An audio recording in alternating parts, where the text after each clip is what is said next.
the relay of ASEAN Learning Network International Webinar, and we are going to start at 10 o'clock sharp.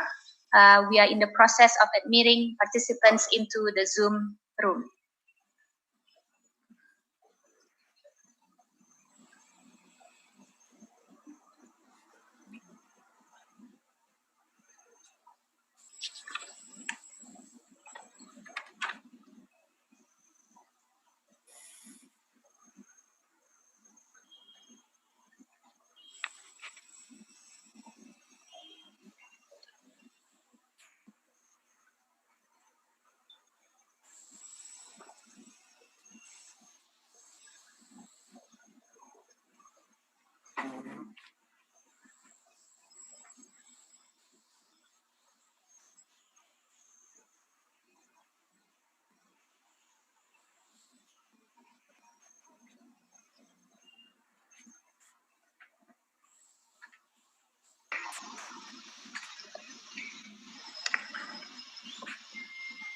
Ladies and gentlemen, may I have your attention?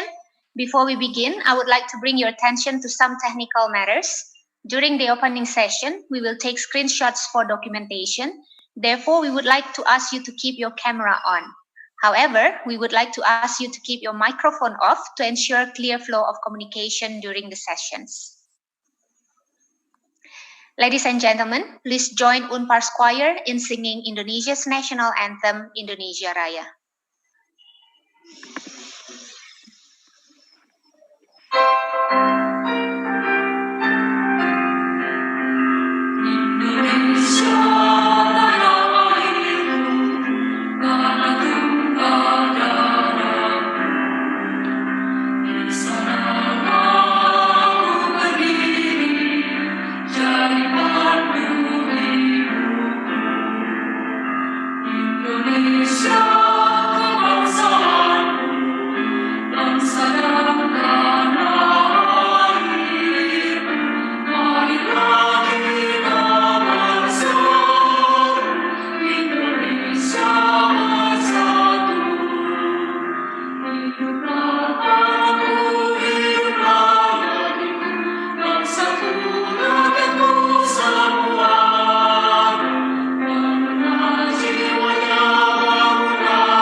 Ladies and gentlemen, welcome to ASEAN Learning Network International Webinar hosted by Parahyangan Catholic University. This international webinar is conducted in conjunction with the 5th ALN Executive Committee meeting, which we virtually held yesterday. ASEAN Learning Network is a network of institutions and individuals which was launched in 2009 in Bandung. With the current challenging condition we are all facing, we believe that a forum to discuss what to expect and what to prepare for the challenges ahead is timely and crucial. Therefore, we decided to hold this international webinar with the theme Surviving and Thriving Beyond the COVID Pandemic, Charting the New Normal. To officially open the webinar, please welcome the Rector of Parahyangan Catholic University, Mangadar Situmorang, Ph.D. Bapak Mangadar, the camera is yours.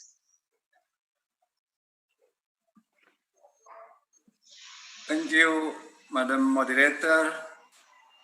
Good morning to our Chairman, ASEAN Learning Network, and also all the Executive Board, Professor Choy, Professor Zainal, Father Aloy, and all already joined this opening ceremony. of the international seminar conducted online. And this one is in line also with the 5th executive meeting of ALN that already carried out yesterday.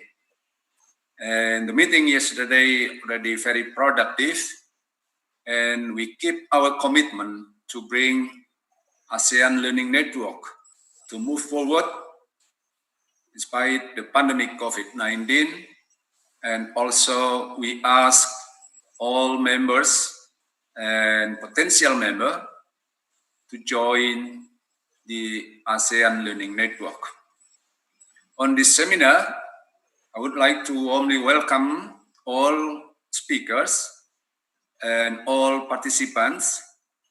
And we thank you very much for this forum as a forum for us to share each other the problem that maybe we are facing with together.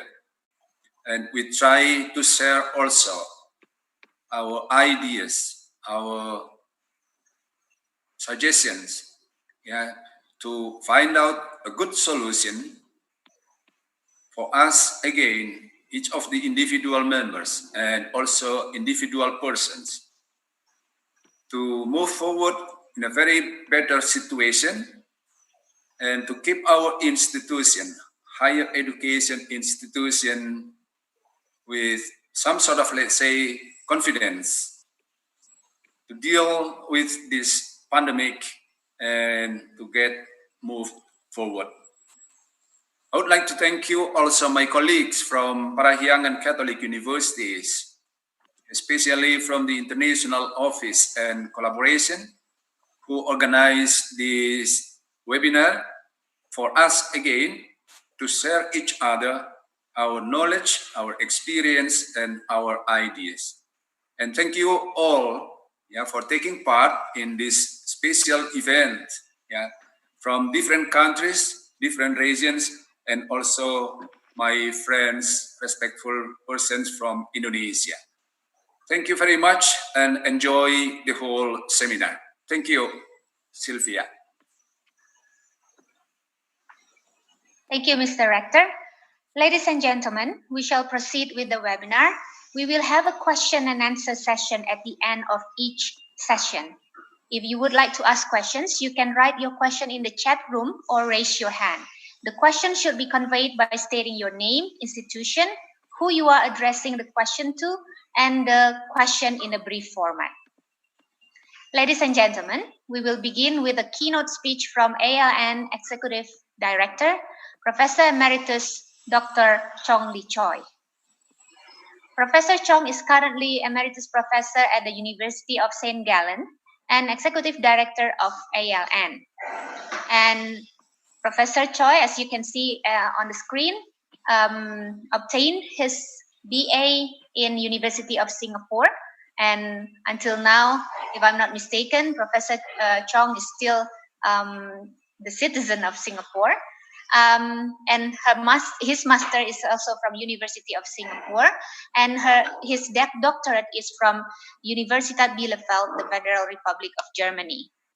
In terms of expertise, Professor Chong is expert in international and strategic entrepreneurship, management, relations, and economic development with specific focus on Asia context, based on approach to the study of business management and economics combining various areas, including cross-cultural management, strategic management, decision process, knowledge and R&D management, and many others. As you can see from the screen, he has a long experience, especially in the field of education. We cannot put all his experience in one slide, and even 2 slides cannot contain all his experience, but I'm sure you can Google his name and it will be there. So Professor Chong's keynote will be on surviving and thriving beyond the COVID-19 pandemic, charting the new normal. Professor, the camera is yours. Thank you very much.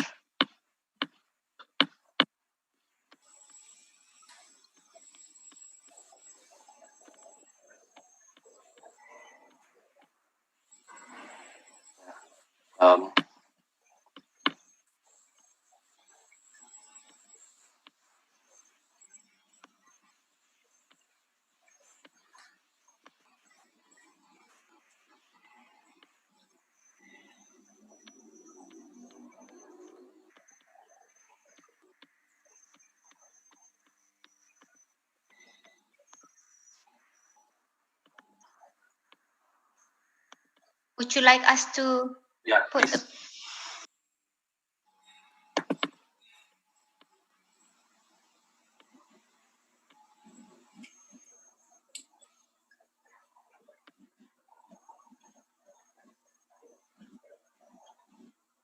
Okay. Good morning, everybody. Good morning. Good morning, Prof. Good morning. Yeah. All right. Now, can Fernando handle the slides for me, please? Yeah. Thank you very much. We remain at the title page. Put it at the title page. Yes. Now, today's seminar is on the surviving and thriving beyond the COVID pandemic, charting the new normal. And I hope that we are able to understand that we are at a time which is extremely difficult, and yet we are also at a time of exceptional opportunity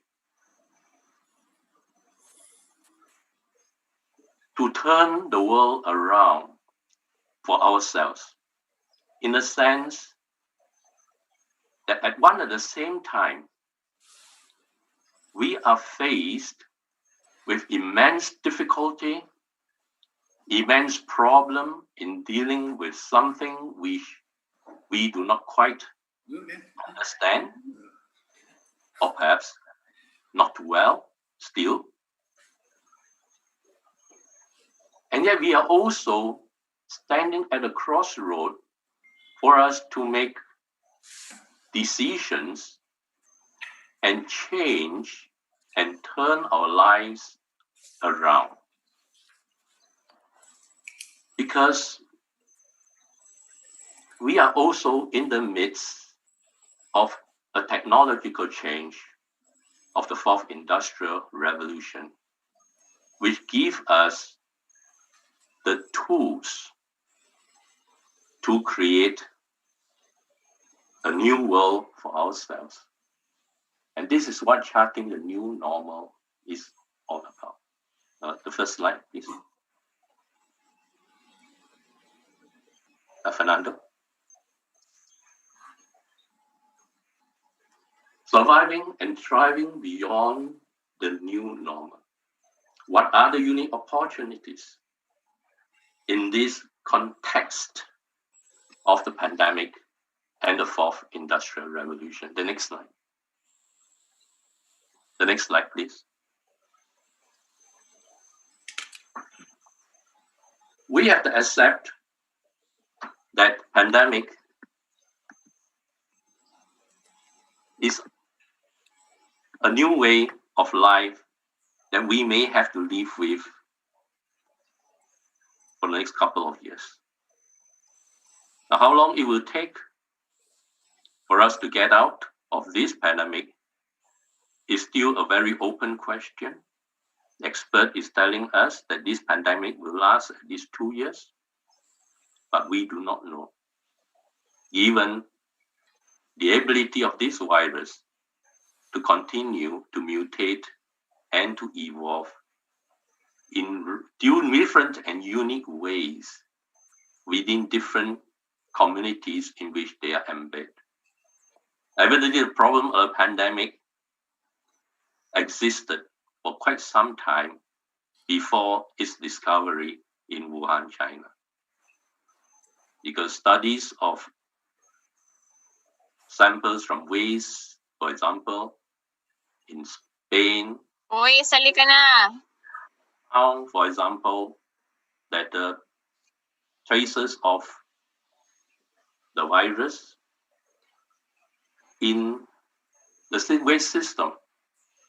Now, if this is the case, we can actually see the immensity of the problem, because even before the discovery of the virus, they existed and they have embedded themselves in communities, possibly around the world.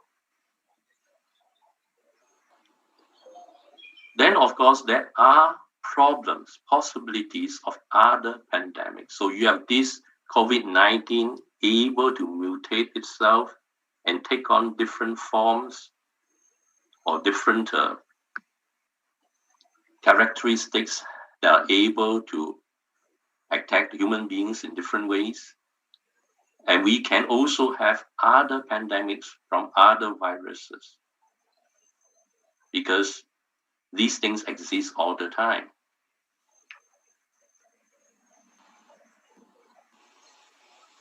And it's a difficult situation because we really do not know when the next pandemic with another form of virus will also come. If this is the situation, we may be faced with a life facing pandemics all the time. But of course, this situation would not be worse than the times when I remember when I was young, when Singapore was poor. We all have to be very careful with what we eat. We just can't go out to the hawker store to eat what we like. And basically, we have to boil our own water to make sure that the water is drinkable, that it will not bring us disease. We have to ensure that everything we eat are cooked properly. Now, these are precautions in daily life which may all have to come back. And effectively, of course, we all have to keep ourselves healthy. And this is something which would probably be good for all of us if we do that. Despite all these difficulties and challenges that we are facing, we have hope in the sense that this pandemic happens at the same time as the world is preparing for the fourth industrial revolution, or Industry 4.0. And we have the issues of digitalization, Internet of Things, virtual reality, robotics, artificial intelligence, and so on and so forth. And all these mean we have now new tools of dealing with it. As we go into this pandemic, we see that people have moved. And we have students, for example, all over the world, young people and others who have volunteered their services to help small business people, to help hawkers, to help whoever go online, digitalize, go on the websites to help them sell things, to help them receive orders in these difficult times. People have to change their habits because they can't go out to eat, so they eat at home and they have home deliveries. People lose their jobs. People became delivery men.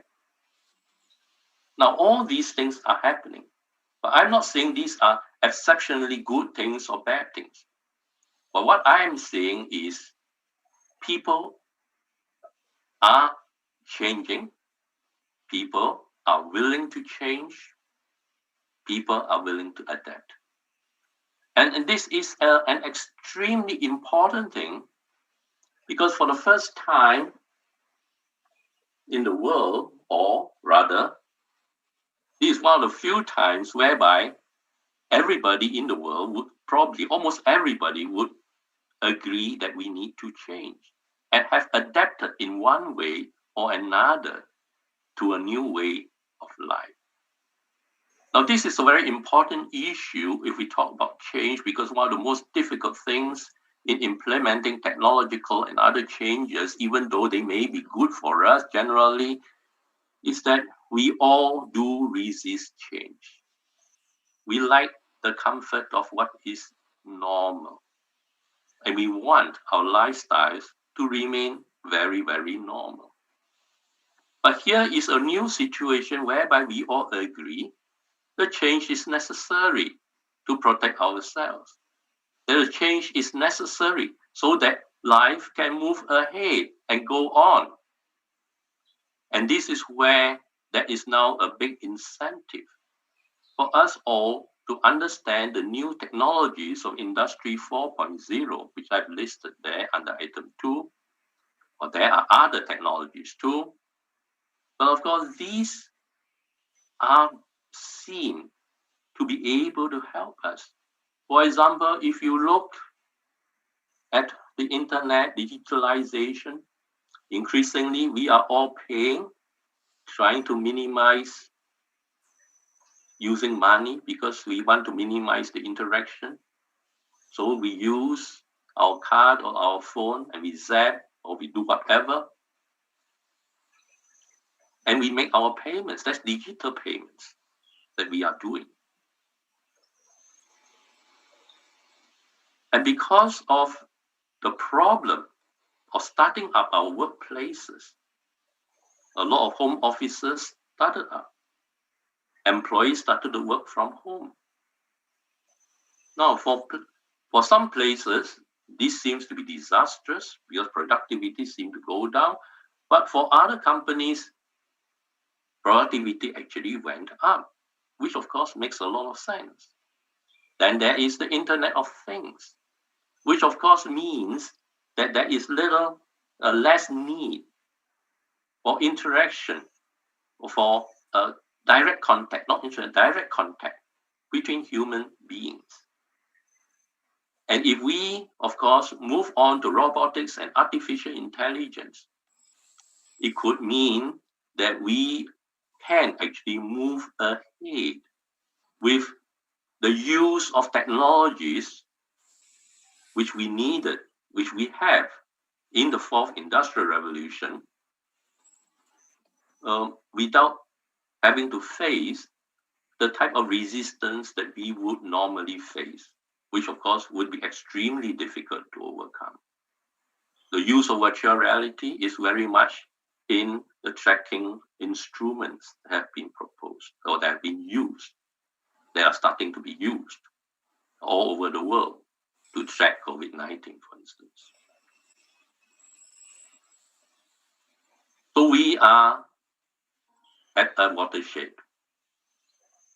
The technologies are there for us to use to make a new life for ourselves. And so we need to redesign and transform work and workplaces. We need to redesign and transform social and leisure activities and spaces.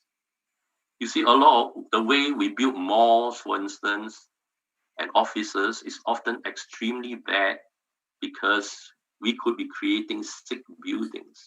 And with such viruses, this would be extremely difficult. And all these would have to change.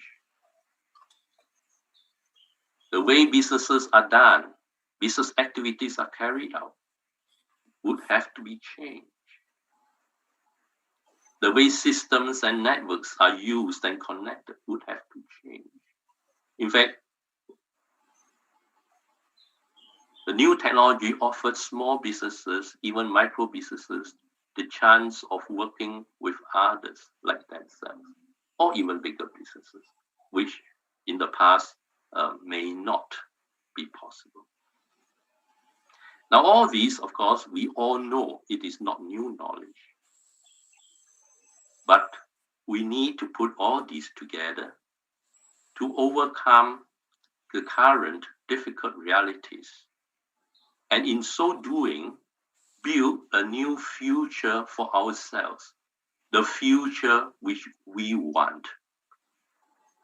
For poorer countries, we need to fight and use these realities to try to overcome the poverty we wanted to overcome for a long, long time. We know the new technologies make things possible, but there is always the fight back. If you say, I want to introduce new technology, robots, artificial intelligence, straight away people up at arms and say, look, we are all losing our jobs. But now, of course, there is no job to lose anyway. We go ahead with that and we create new jobs, new kinds of jobs. And since people are all willing to adapt, they are willing to learn. If they are willing to learn, they are able to new and better jobs, essentially. I'm not saying that everything will be fine for everyone. What I'm saying is everything could be better for everyone if we plan for it, if we have a clear vision that we can share with everyone so that we all work towards it together. Next slide, please. And this is where we need to chart the new normal. Now, your question is, yes, we all want to change, but of course, we do not know the technology. We do not know how to change.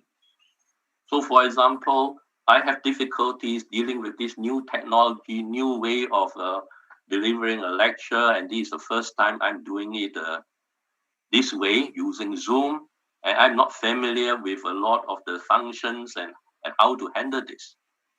Clearly, that is a situation I face, being someone who is 70 years of age. Of course, there are other 70-year-olds who are much better than me in these things. But of course, although I read and understand the new technologies and how many of these could be used, I am not a technology person. And because I do not use them, I never really learn them. And this is the case for everyone in this world. And we have to just to start using and start learning. And so if I keep doing this kind of seminar, sooner or later I will master how to use this technology to deliver a lecture properly. Which of course today you can see I am a newbie in this. But we all need to learn, and so we all can learn. I believe I can learn. I believe everyone in the world can learn. So it's a bit better. Some people are better at it. Some people are not so good at it, but we all learn, and we all can somehow make do with it, and perhaps improve the way we live by using these technologies. The most important thing, therefore, is to help ordinary people in their workplaces.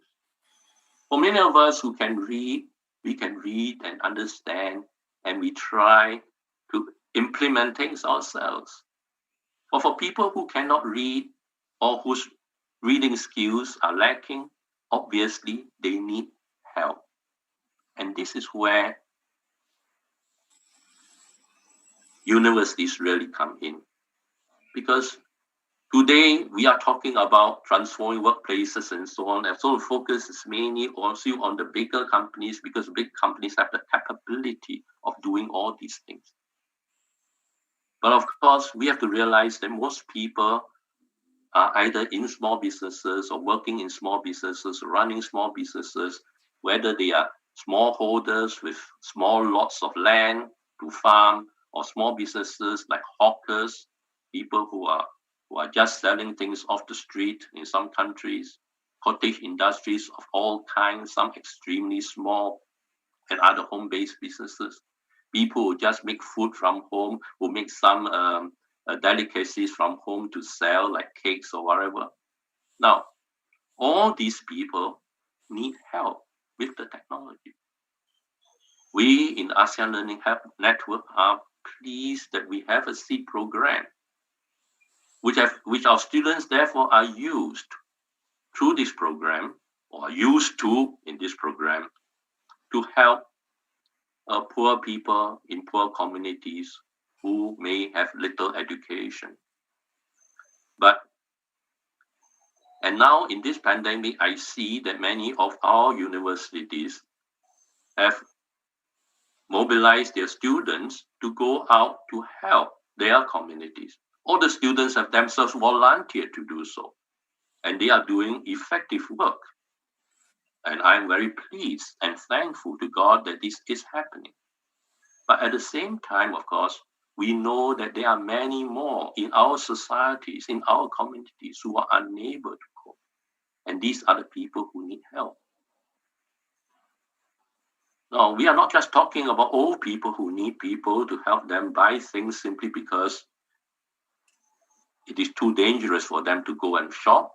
This is extremely helpful, being an old person myself. But I think there are a lot of younger people who are economically active, who have a disconnect with the new technologies and hence the ability to continue their businesses or even to start new businesses. These are people who need help. And so how do we find so many people able to help them? Obviously, university students is a great source of supply of such people because they are not only intelligent, they have the knowledge and capabilities. And it is important for us to understand that we need to transform our university education so that they can do this. Because yes, they are capable. No, they still have to learn. And if learning whatever they need to learn in their curriculum means they can apply what they have learned to help others in society,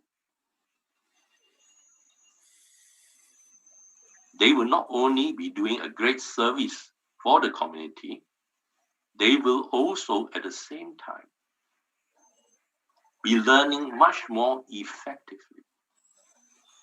Because we all know that the best learning that can be had is when we are able to apply what we learn in real life and in different contexts in real life. Can we move to the next slide? So in this way, we can actually make next slide, please.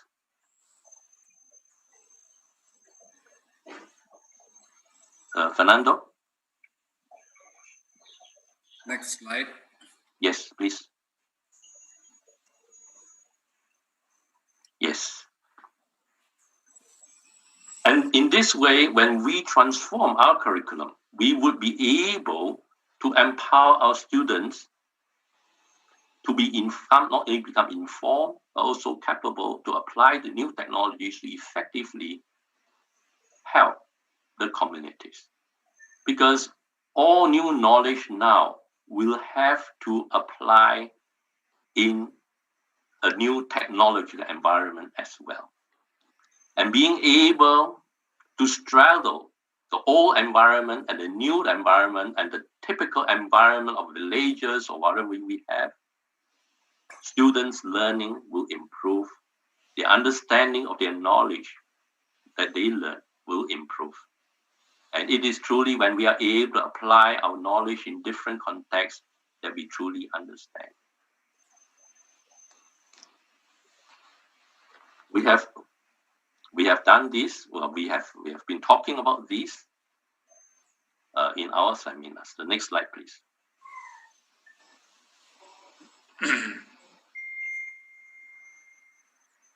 In conclusion, I want to point out that we in ALN and its member universities should act quickly to transform our university curricula to help our students to work effectively in a new operational context. And we are in a good position because we have had our ALN developmental workshops, which talked about this transformation. We have actual experiences in teaching, implementing of the social enterprise for economic development program since 2007, as well as related programs. And having started on this journey of transformation, as seen in the many initiatives taken by our member universities during this pandemic. I wish everyone at this seminar much success in charting a highly favorable and new normal for their own universities, communities, and nations. Thank you. You may ask whatever question you have.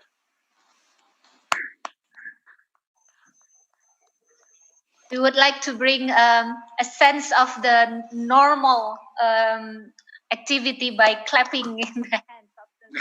No, there's no need to do that. I think we'll have the question and answers in the next 10 minutes or so, and then so that we can proceed. Okay, so Professor Chong is kind enough to spare some time for question and answer. So is there anybody who would like to raise a question or comments? Any question from the floor?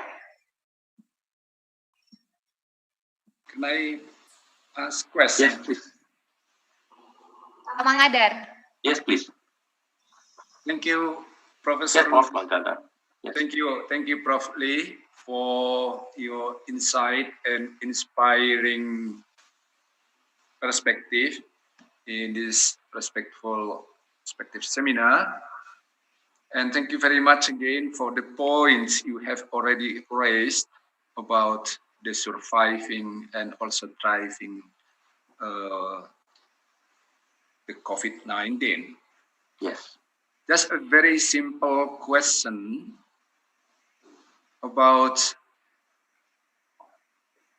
any kind of, let's say, differences among the societies or culture or countries or regions that you may see in dealing with the significant change caused by the pandemic or even before or after the pandemic. Is there any differences about society and culture who are, let's say, different in some ways, yeah, in dealing with this global problem? Thank you, Prof. Lee. I think that obviously there are cultural differences and people are always different. But I think something like this pandemic, it is problematic. It is a terrible thing that has happened. We already suffered the bad consequences. And because it is so terrible, we all know we must change. If it were less terrible, we may not want to change. So we all know we have to change, and we all know we must change, irrespective of whatever culture we come from. We have to face reality, and the reality says we have to change. And because of this, people can be united by a common vision to change. And if they can be united for a common vision and say, this is what we want in our life, they will all work towards this. I think this is important for communities, for governments, even for universities, to put forward this perspective and say, this is our opportunity to achieve something good for ourselves, which we could not do in the past because we can't unite our people in so. And now we can. And we must never and should never miss such an opportunity. And we have the technology today that are available already. So what the pandemic could cause is, instead of waiting 10 years or longer to try to implement these technologies, we can say, let's implement it immediately. And the people will agree simply because there is no better option. Thank you, Professor. Thank you, Pak Mangadar. Is that satisfying, or you would like to follow up? Great. Thank you so much. Thank you, Prof. Lee. Thank you. Professor, we have a question from Prince Songkla University. The person with the ID XPS, would you like to express it yourself, or would you like me to read it? So you can turn on your microphone, no? Yes, you are on now. If you would Morning. like to speak. Good morning. I'm Farouk from. Professor. Yeah, Prof. Chong. Recently, during the COVID, we found that in Malaysia, I saw there are news about a girl in the rural area who is studying in the university has got to climb a tree to get the connection of internet. So most countries in Southeast Asia, they are lacked of this technology of internet connectivity. So what will happen to those countries, to those areas who cannot adjust to this internet connectivity? What is your opinion? Will they be left out? Thank you very much, Prof. Chong. Yes. Obviously, countries without internet connection, without able to connect to new technology, would have grave difficulty. Is as in normal society, COVID-19 won't change that. Even rich countries that fail to move on in a new technology, rather they want to keep on fighting among themselves with others, they also will have difficulty. Because people have to make a concerted action to change. And I would say, for today, most places, even you look at our poorer regions in our ASEAN region, the internet is there. You may have to climb a tree, but you can still connect. And that is the reality. You see, the example you brought forth is an excellent example of the human spirit to fight and therefore to change things. And this is what we need to tap in this very difficult situation, to get unity, to act together as communities, as nations, to overcome this grave problem. And we are able to do that and apply the new technologies to our advantage, we will have a much better situation at the end of the day, despite the pandemic. Thank you. Thank you, Professor. Any other questions from the floor?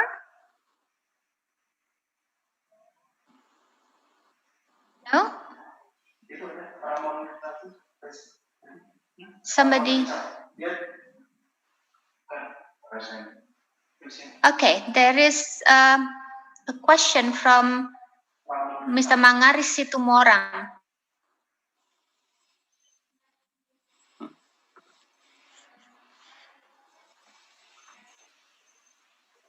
Would you like to say a question?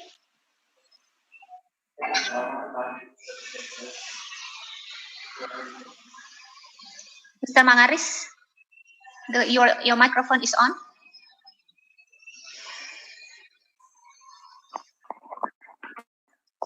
Hello, good morning, everyone. Hello. There. Professor, I'm a teacher and an educator here in Surabaya.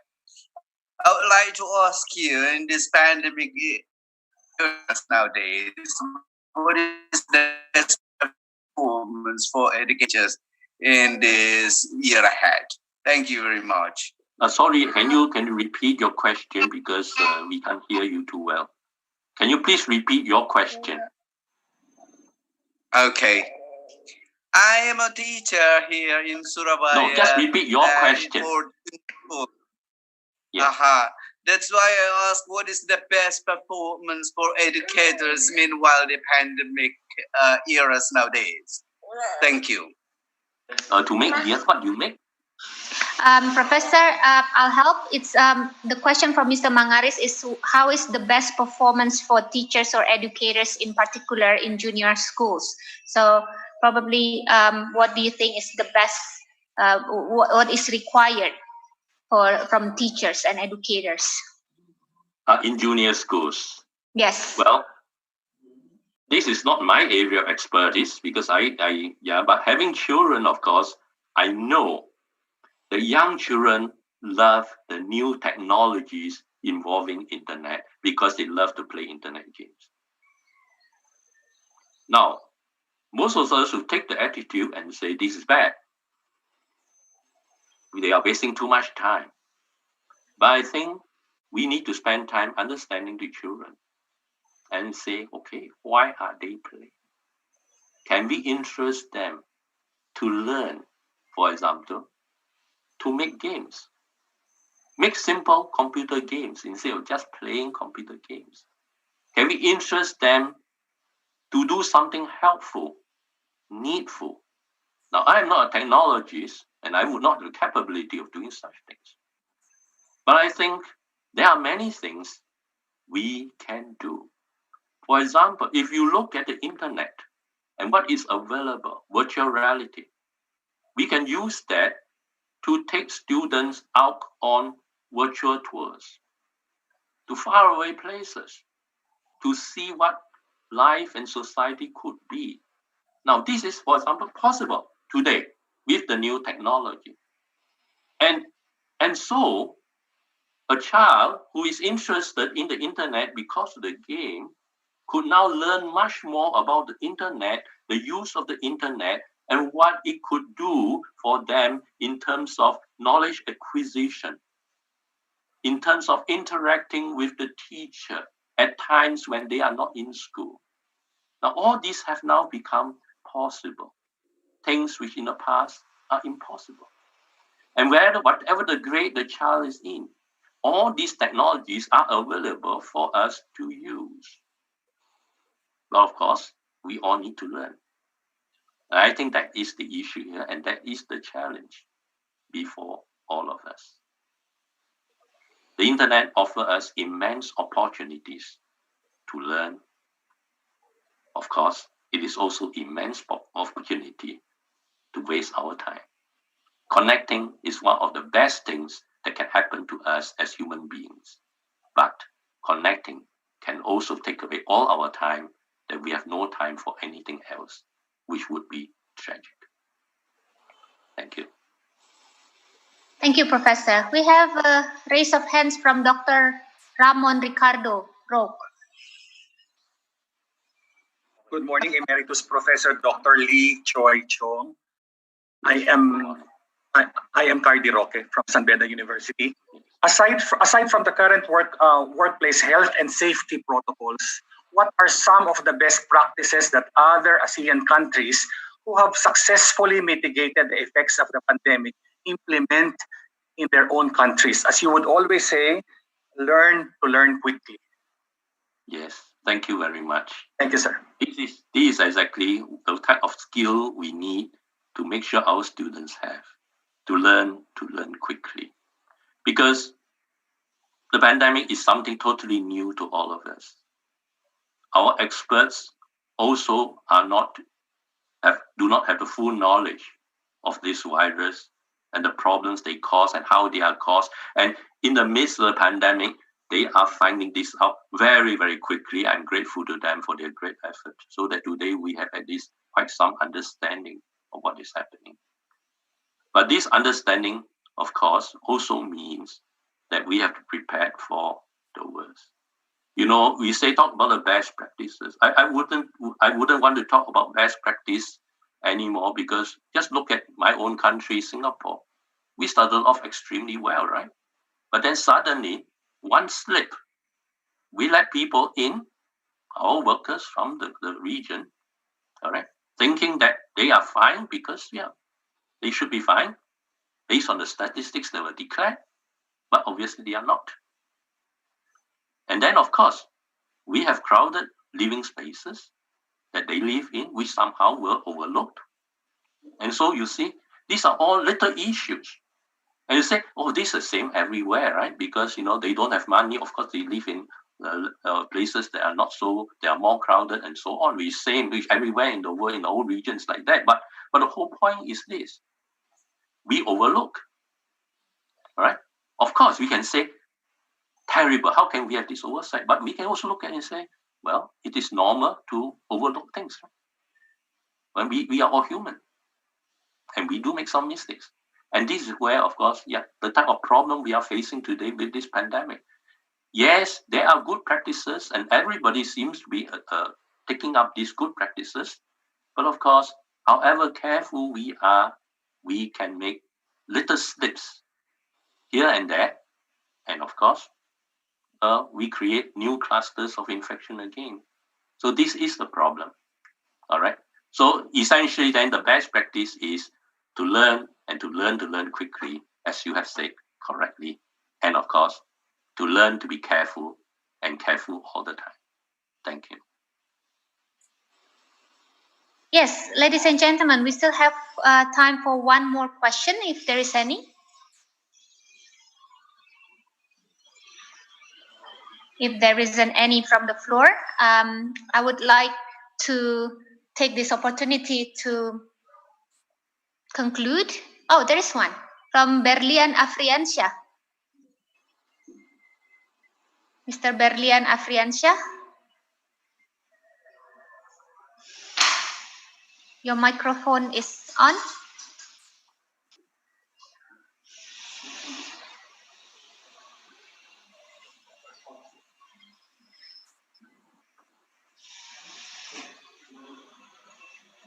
You can unmute yourself, Mr. Berlian Afriansyah.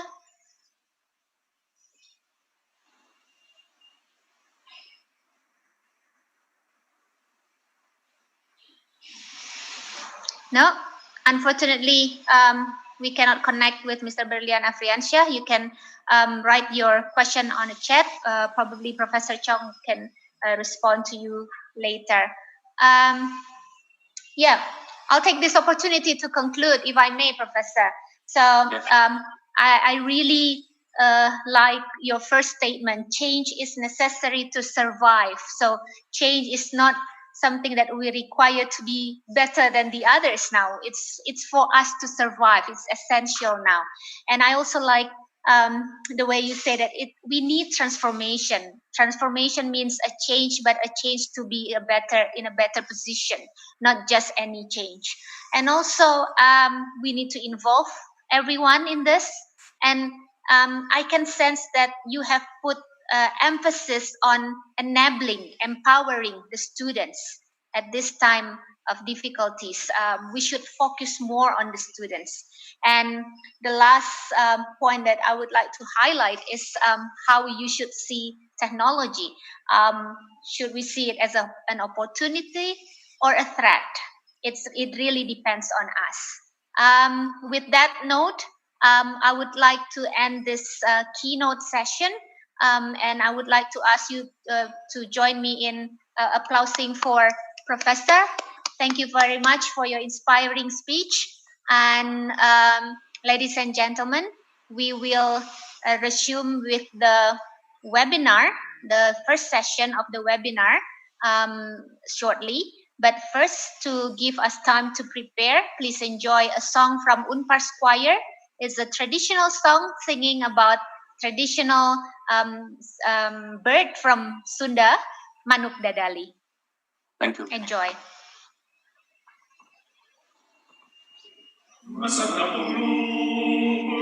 Di awang-awang nagajajana kaya karira manuk dadali manuk tandang tulaban kawarena manuk dadanu bangga koncarana kesaguna bangsa Indonesia.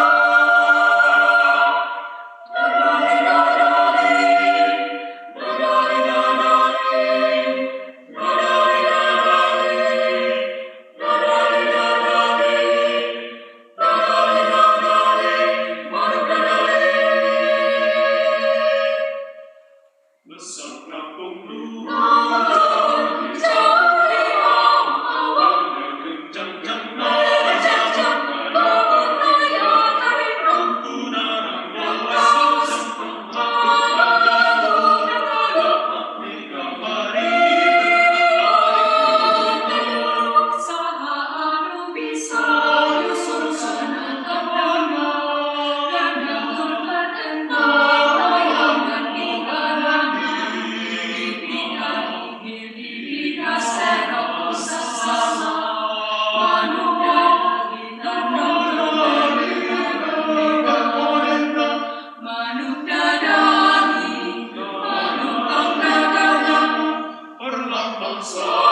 Unpar Squire. Ladies and gentlemen, we will now begin the first session of ALN International Webinar with the theme, The Future of Higher Education. The current condition we are facing is undebatedly challenging for all. None of the countries or the societies in the world is prepared for the magnitude of the pandemic and its impacts. Many are still figuring how to deal with the current issues, particularly on health and basic needs, while others have started figuring out what the future will look like and how to ensure their existence in the much likely challenging future. It is the same for higher education. While human beings will never stop striving for knowledge and skills, the question is, will the way to acquire these needs remain the same? And how should higher education service providers adjust to the modified needs and demands? To discuss this, we have three speakers from Indonesia, Malaysia, and the Philippines. Our first speaker is Mangadar Situmorang, Ph.D., currently in his second term as the Rector of Parahyangan Catholic University.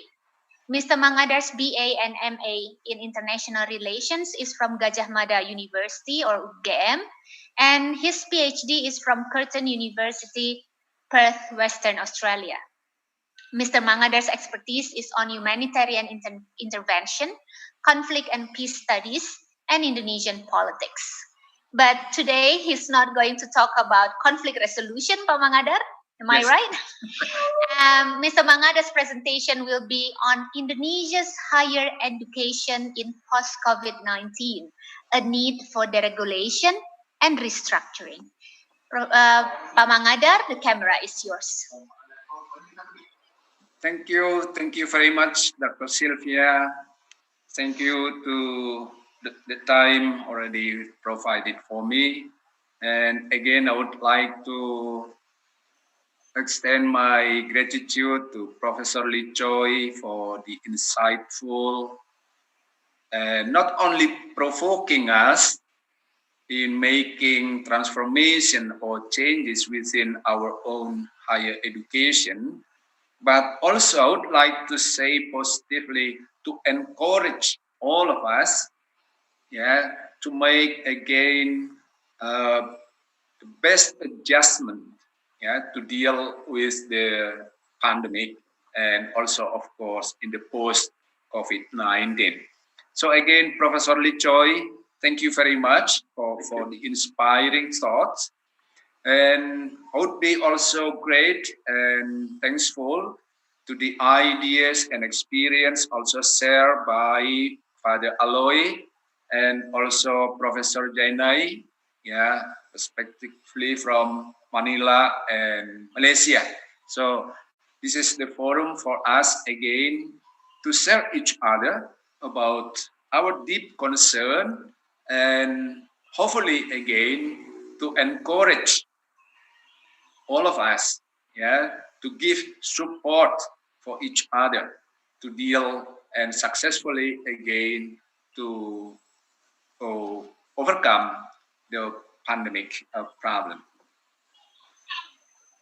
Honorable participants, the things that I'm going to share with you, to some extent, is more Indonesian perspective or Indonesian expertise practices, but also I'd like to say also to some extent it is also related to the experience or the way Unpar, my own university, Parahyangan Catholic University, try to deal with these issues or this problem. So again, this is more a bit Indonesian sense or Indonesian point of view, to share with all participants here. In general, could you please show my PowerPoint? In general, the outline that I'm going to share with you is just a kind of, let's say, making some sort of, let's say, forecasting and backcasting of our missionary objective, ultimate goal as higher education institution. This is very universal that all universities, higher education institutions used to state, the objective, the ultimate goal, as I said in my own word, missionary goal, missionary objective of our university. As Professor Lee say, to enable, to empower young people, young generation, to be independent, mature, critical, but also then to be more contributive, to be a personal betterment, part of the civilization process, contributive to the society for the bonum commune, the very common terms in our Christian and Catholic institution. The goodness of the people. But I'm going to this question. Are we higher education institutions are really moving there, moving towards such kind of objective? This is always an inspiring idea. We foresee, we forecast our future. And then we raise also the second question as part of the monitoring and evaluation process, backcasting, we call it. Are we there already? So if, let's say, yes, we have already there, to what extent that we have been achieved, reach such kind of goals. But if not, why? You make some sort of, again, part of our internal system process of evaluation process. We call it, again, continuing improvement. And more specifically, in the context of the pandemic, what should we do? How do we perceive the pandemic? Our perception about this one is a good starting point for us to move ahead. So there's also some kind of my concern in this sharing session. So in general, if you take a look back our missionary goals, objective, that could be seen as universal one. We used to refer to some sort of, let's say, institution or culture or any other things to say about the objective, the goals of running higher education. We used to say, again, to improve the ability, the competence in terms of cognition, cognitive aspect, the affection, and also the skill, the psychomotorics, ability of our student. And we used also to refer to the UNESCO point of view about the objective, to empower our student to know, to do, and the most challenging one is to ask our student to support them with ability to live together in differences, in a big challenges, but also for them to be someone who are meaningful, impactful to the civilization. And also we used to refer to the World Economic Forum, that could be classified to the hard skills, which is include the point of, let's say, knowing and doing. But we already very frequently heard about this one, that hard skills could be expired, could be obsolete, could be irrelevant. So what is the most important things is about soft skills, communication skills, critical thinking, complex problem solving, and so on. So that's the one that we are dealing with also about our objective. And I'm going to share also about our institution, and especially in Indonesia, through the higher education institution. Again, our higher education institution, got the task, the obligation or the responsibilities, yeah, to enable our student to be again an independent person, yeah, a mature individuals, competence, yeah, and also another point is competitive, yeah, have the power, the ability, the competence to compete with others. Yeah. And the last point is about contribution to the society. It's already very clear, underlined by Professor Choy. So, but the problem is, yeah, if you come to the reality, how we manage, how we run our higher education institution, we used to come with the next problem, yeah, which is more managerial things.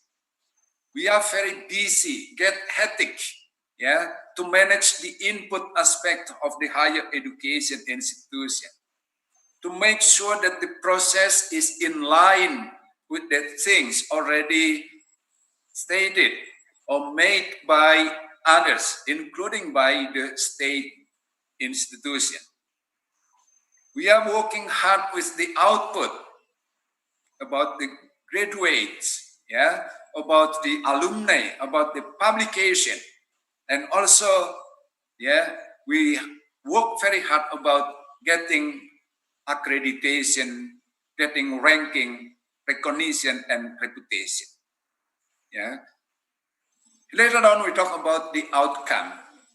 Yeah, that universities or academic institutions should be the agent of innovation through the kind of, let's say, incubator and so on. So this is the reality, yeah, and this is the big challenge for us, yeah, in running. Again, I'm sharing from my own position in chairing or leading these universities for a couple of years already. Yeah, we work hard about the input, the process, output, and outcome. The next one, yeah, we see that again, in reality, in a very general one, sometimes we realize that our objective, ultimate goals already distorted or distracted by some sort of, let's say, commercial orientation. Yeah, that the university higher education tends to be more expensive, tends to be exclusive, and some people also claim to be more elitist. Yeah, and also again distracted by administrative load. Yeah, and the next point is about again our connection to the workplace, to the job market. Yeah, higher education institution used to be blamed for mismatch about the graduates and the need for workplace or work markets. So this is the one again, the reality we are dealing with. Apart from the recent pandemic, yeah, this is some sort of, let's say, continuing pressure, yeah, we here in universities or academic institutions. And in Indonesia, another point of view for sharing again. Yeah, the next slide, please. Yeah, in Indonesia, we have about 4,700 higher education institutions, a huge number. Yeah, with some sort of problems related to the relationship state university or public university against the private one. 70% or almost 80% of higher education in Indonesia are private institutions run by the society. Yeah. And also to some extent, it is also influenced or impacted by some sort of religious values compared to the academic and scientific point of view. Another issue is we are also not clear enough up to these days the differences between academic orientation of the universities, the academic characteristic of our higher education, and the vocational characteristic. We have universities, we have also polytechnics, and within university, we have some kind of, let's say, vocational activities. And another one very much related. I would like also to highlight the point of, let's say, higher education institutions in Indonesia are overwhelmingly influenced by the idea of, let's say, global, international standard and standardization. Yeah, that to some extent distract also our universities in Indonesia from our local characteristic, localities, local wisdom, and so on. Because we are very much work on the kind of, let's say, global standard. This is the problem we are faced also in Indonesia. The next one, yeah, I'm going again to share with the ideas of, let's say, situation of the pandemic. Yeah, thanks to pandemic, yeah, if I can say thank you by saying that the pandemic is a big changer, yeah, is an accelerator toward digital education or digitalized education, yeah. From my own experience in Parahyangan Catholic Universities, before the pandemic, we have asked our academic societies to implement the online learning. But after a couple of years, the number is just about 30% of the student and also the academic staff use the online learning. But after pandemic, no other choice. Yeah, 100% should be run online. So this is a kind of, let's say, blessing in disguise. Yeah, with the pandemic. Yeah, no more alternative. Yeah, online learning is not a choice. Yeah, it is a must. And also in other activities in administering or running the university, yeah, we try to do it from home. Yeah, no longer in office. Yeah, and these kind of things I would like to also to share the idea that the post-pandemic seems to make the higher education businesses or affairs more populist one. Hopefully, but still questionable, yeah, and still need more further discussion about this, yeah. But I'm going to say again, to some extent, higher education in Indonesia has been part of the global standard, and to some extent, make our university academics, yeah, lose the food, yeah, no longer rooted on local culture and so on. So after this one, the idea is that higher education in Indonesia need deregulation. Yeah, that's the next point. Yeah, that's my main argument or ideas to share with you. But I have to acknowledge, to make it clear, that before the pandemic, which hit Indonesia from February to March, our Minister of Education, a very young person, very young guy, I saw he is about 30 years old. Yeah, our Minister of Education has proposed the idea, we call it in Indonesia, Merdeka Belajar and Kampus Merdeka. Yeah, which freely interpreted as, let's say, studying independently and autonomous campus. This is my personal interpretation about the idea.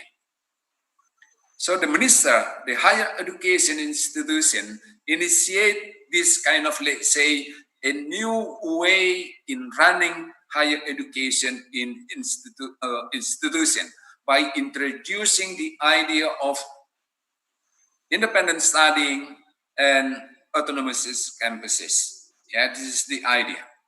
So in this point, I would like to say, in very general one, these policies, taken by the minister, the former executive director of Gojek in Indonesia. He introduced this policy again, which could encourage, support flexibility, and to some extent, like also localities, providing more support to the higher education, including the idea of facilitating the higher education. Collaborate with industry. That's the next point. Very strongly emphasize about this idea. And also a very challenging one for our conventional way in running universities is giving the opportunity for our students to take 2 or 3 semesters outside of our own institution. This is a very radical one, very fundamental one, where students are allowed or offered to take 2 or 3 semesters outside his or her own study program and institution. So this is the idea of the campus Merdeka, and has been in the place again about such kind of deregulation. The things needed is restructuring. That's also my idea, that I'm offering. In Rector, general, 3 minutes. Yes, thank you. In general, we have to realize, to acknowledge that we are to academic orientation, to knowledge-based, knowledge-based institution, to global orientation, international orientation, times high education ranking, KS ranking, and so on. Too many institutions in Indonesia.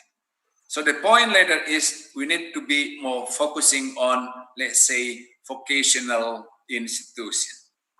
And also another point is about the need for autonomy, for higher education institution. This is the one as part of the regulation process that, again, before it is a kind of, let's say, over-regulation. Higher education is over-regulated. So the regulation is another point, and restructuring. I will come to the last point, ladies and gentlemen. As my closing notes, the first one again, that we have to be consistent, with the point of, let's say, our missionary objective, in educating, enabling, enlightening, empowering, and so on. But we have also to acknowledge, that higher education also, to some extent, fail, to meet, the workplace job market needs. And also I have to say that our higher education also have to apologize for any kind of, let's say, wrongdoings made by our alumni. This is also the reality. In almost developing countries, this kind of abuses of power, corruption, and so on are still exist. So this is the reality again, that our higher education to some extent should say sorry about this. And of course, as advised or suggested by Professor Lee, we need adjustment, flexibility, and so on. And also adapt and adopt the IT development. But I'm still having the question, and I think it is still valid to raise. Our higher education, are our institutions is a civilizing agencies, or just part of the business. This is also another issue that still relevant to be raised and still in the process to be discussed further. Yeah. Having said that, this one, I'm going to say thank you very much for listening.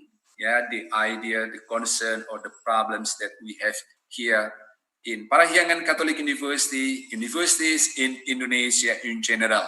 And we are very eager to hear from you, your comment, or any other kind of best practices from other universities in Thailand, Malaysia, Philippines, and other places. So thank you very much. Thank you. Back to you, Madam Moderator. Thank you very much. Thank you, Bapak Rector. We see questions already in the chat box, but we are going to compile them. We are going to go to the second speaker immediately. Our second speaker is a professor and also a Dato. Professor Emeritus Dato Insinyur Dr. Zainal bin Mohamed. Professor Mohamed obtained his Bachelor and Master of Science in Civil Engineering from University of Strathclyde, Scotland, and his Ph.D. is from University of Cambridge. Professor Zainal expertise is in civil structural engineering, higher education management, entrepreneurship education, and strategic management. We can see from the screen his experience, and Professor Mohamed's presentation today will be on future and post-COVID-19 pandemic of higher education, enablers for success. Professor, the camera is yours. Thank you. I need to upload sharing the document. Can you allow me to share the document? You can do it now, Professor. Okay, thank you.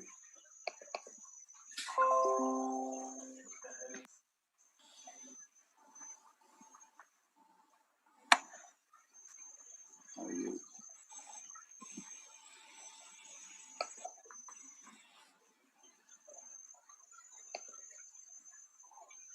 Okay. Thank you, Madam Moderator, and thanks our colleague down in the host of this seminar, particularly Yang Terhormat Bapak Rector. Thank you, Pak Dato. Yeah, of course, our colleague from ASEAN Learning Network members from Philippines, Thailand, Vietnam, Indonesia, and so on. Of course, the lovely participants who join in this group today. My subject today is actually partly as a continuity of the our previous speaker, without realizing that we are, the secretary arranging the subject matters accordingly. So those subjects been mentioned about issue and challenges.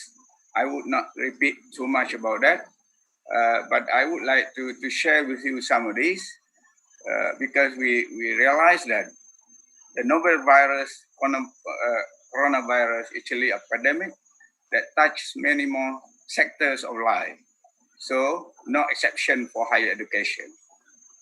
So in other words, that it is unpredictable kind of thing at the end result, and also variable in outcomes.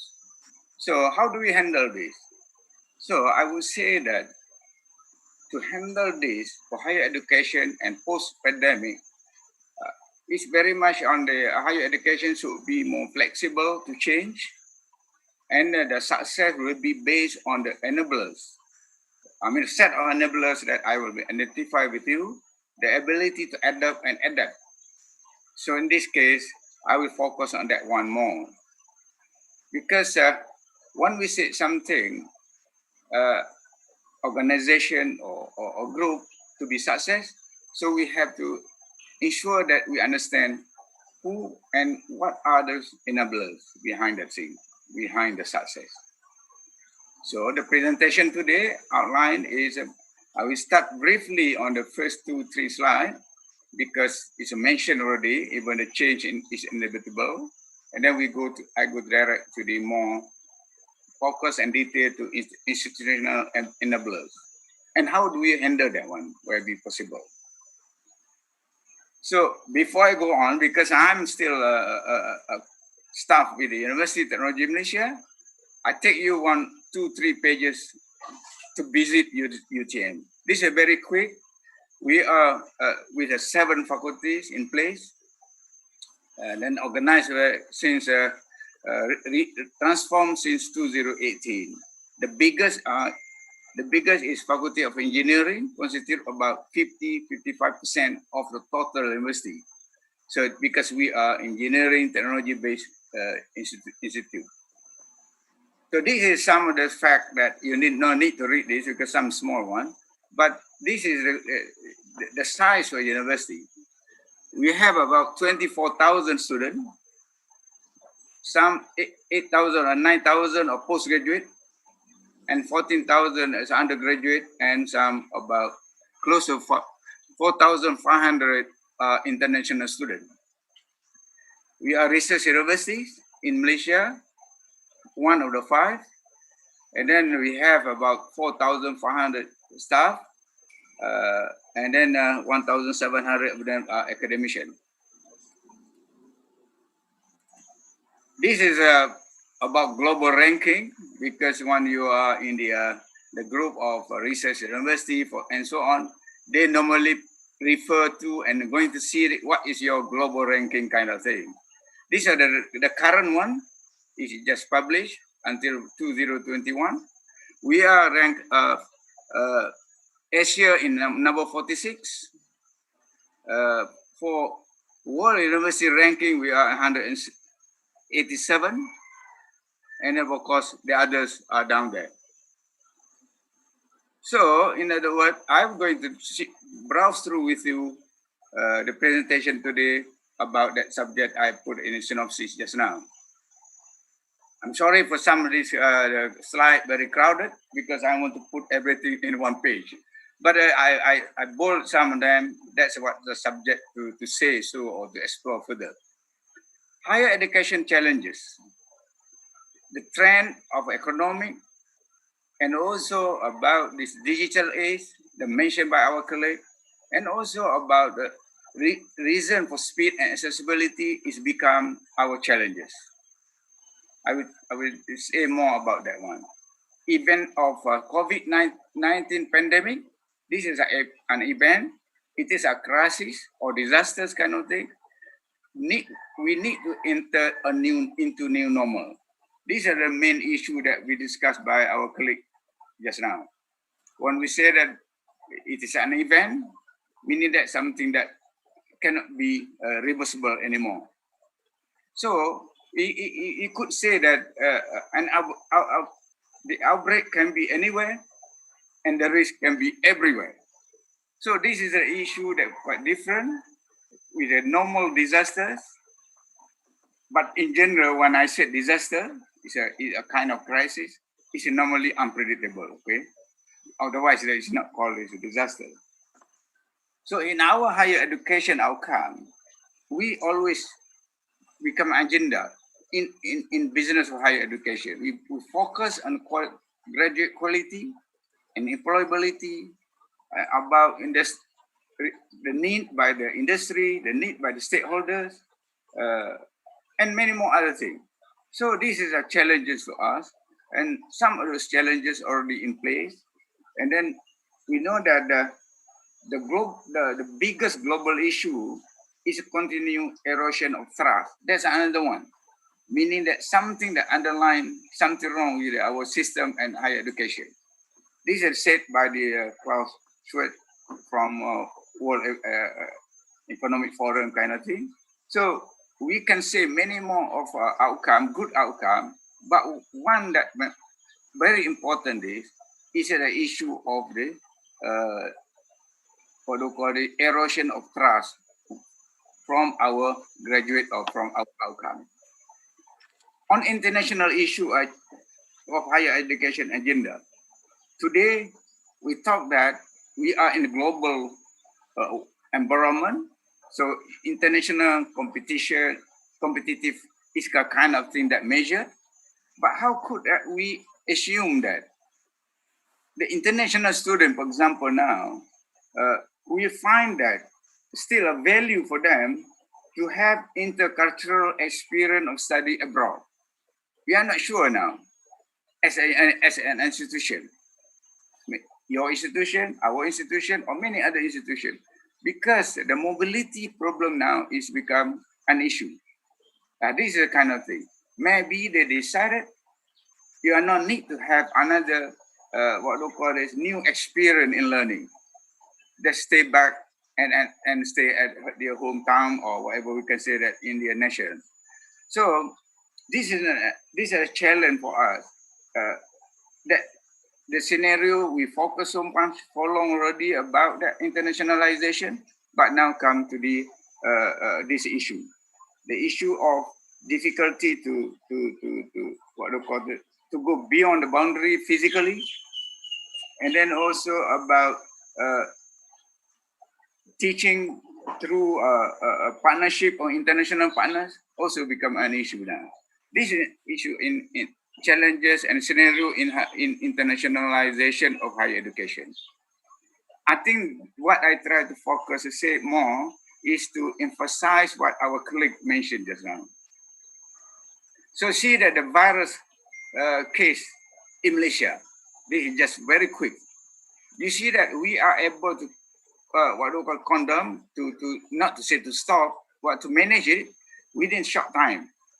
But we hope that this in Malaysia specifically, we continue to maintain or sustain and able to control it.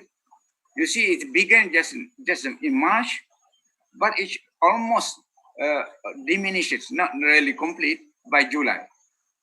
It shot up and down. But one more that very important here, you see that suddenly here, people will question if you discuss this matter. This is the one that from a group of people, they are in what we call this, in control. They are what we call this, migrant people.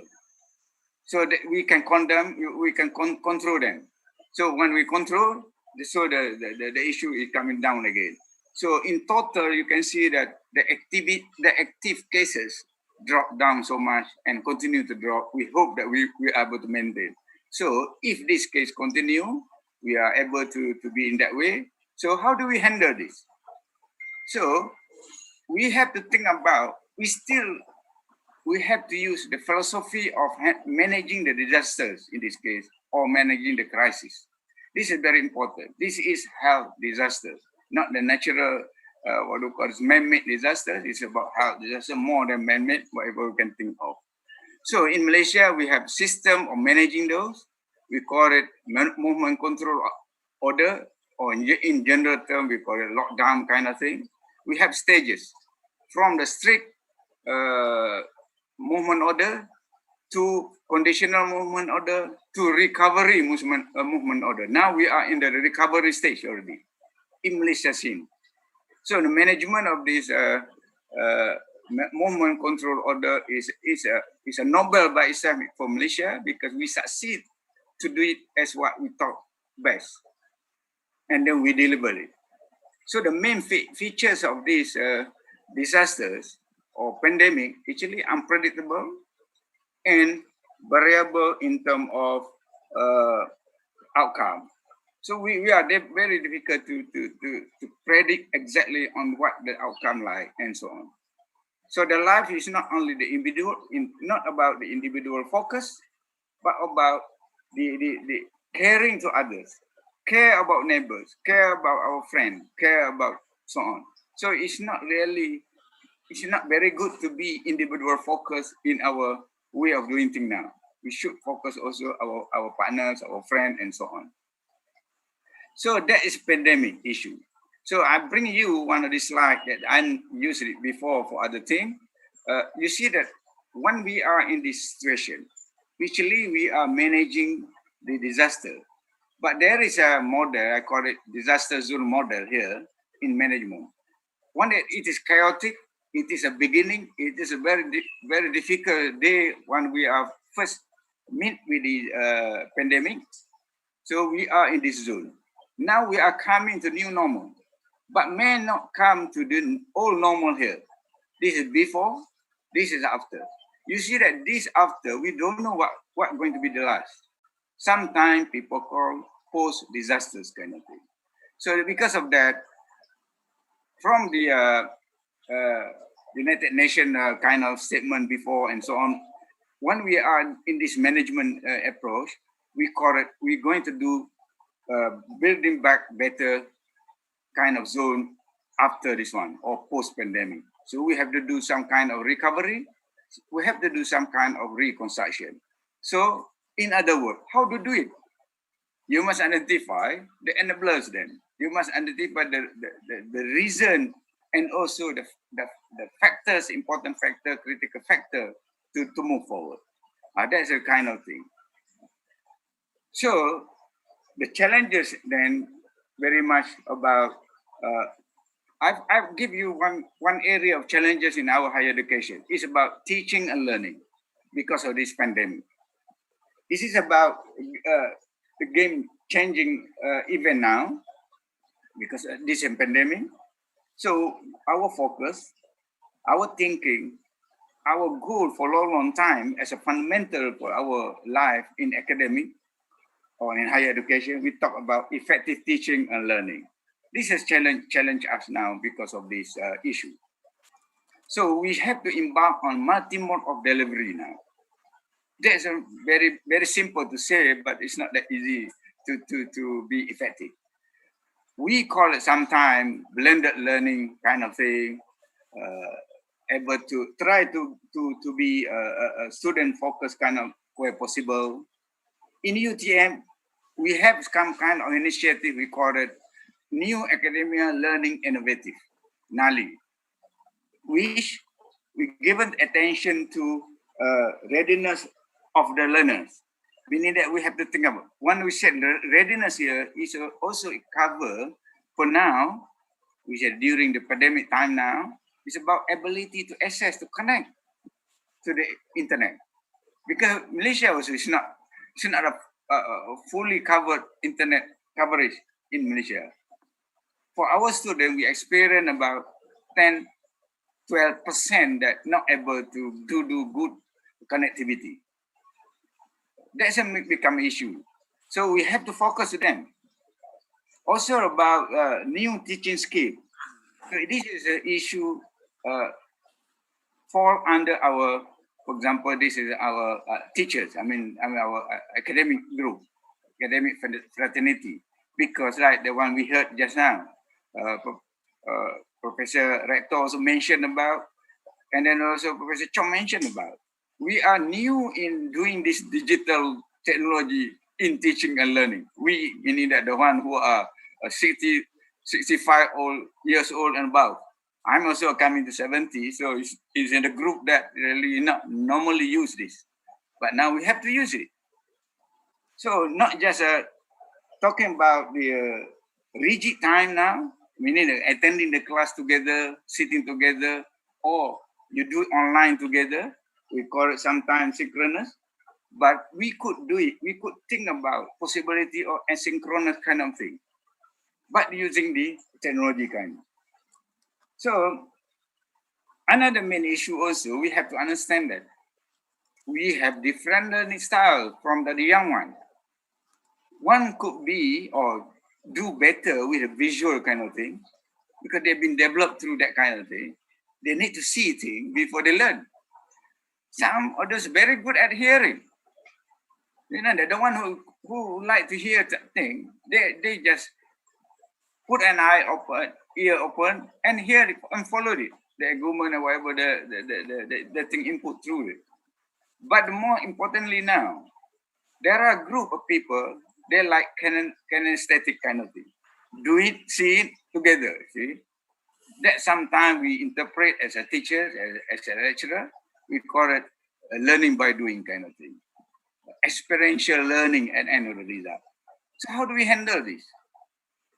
We miss that kind of thing in particular during the time now, the recovery time, but also we may miss also for the future one because the other part, our party is not ready to participate together what we need. So in other words, that we still need to say that we need to hold that the quality of outcome is our main agenda. We don't want to compromise on that. So the main issue, for example, I mentioned to you here, is about the student to have industrial experience, difficult to get that. And then also contextual learning, because they are not able to go through the normal way of mobility, experience by themselves, then it is because of limited accessibility because of this pandemic. So we have to be aware of that kind of thing. So in other words, the next part, I will say that the change for us inevitable is mentioned by Prof. Chong just now. We have to be ready to be changed and must be flexible for the change. New normal require us to do many more things.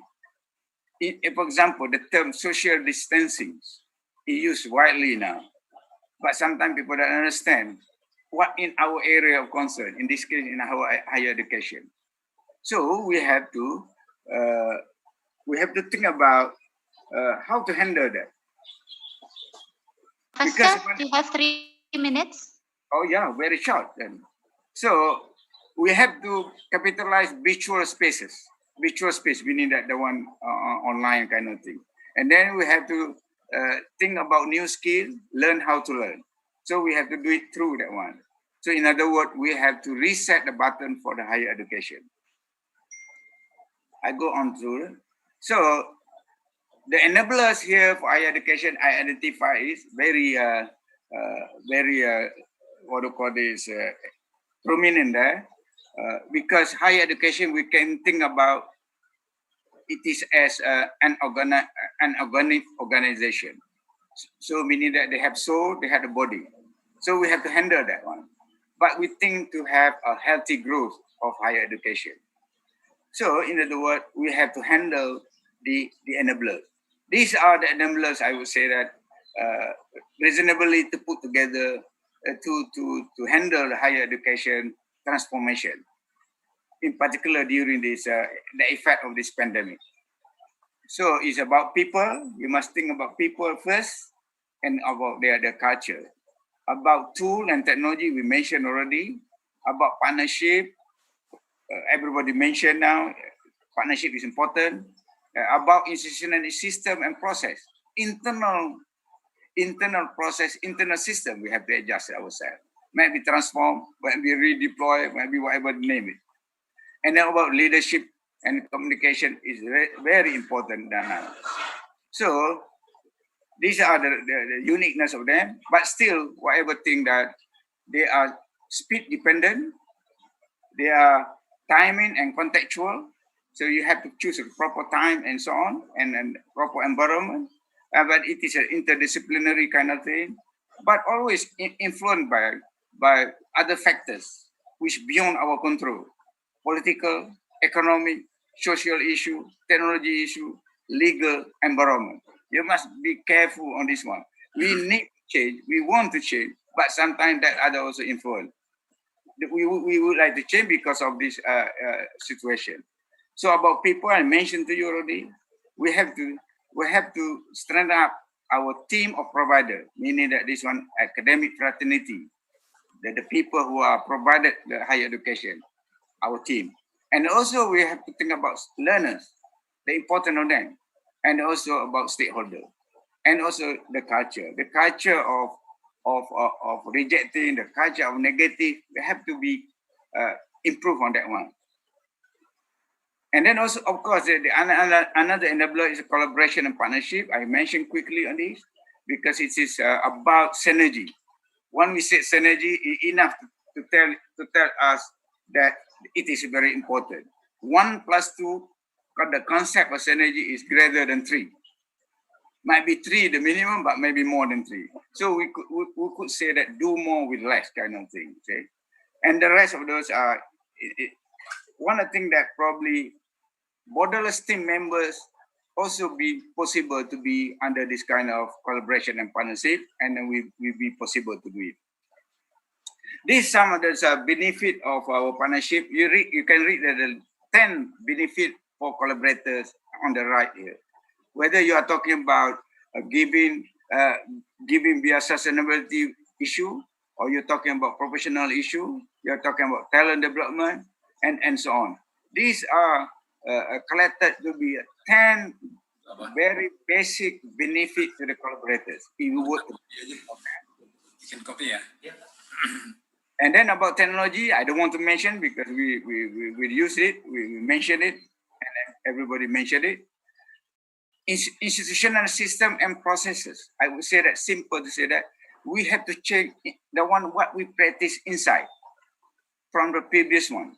For example, the term in Malaysia we use, in particular, in one of the example in the UTM as well, of course, face-to-face is normal one. We have to do it online delivery.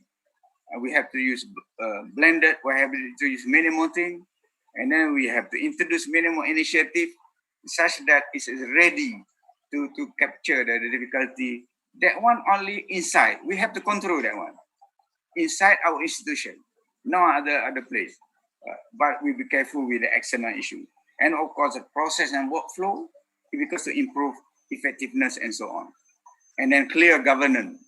We don't want to have things that havoc again inside the academic institution. And then leadership, of course, leadership is formed by many more things. But of course, we need someone that very clear mission and vision in terms of what to handle during this difficult time.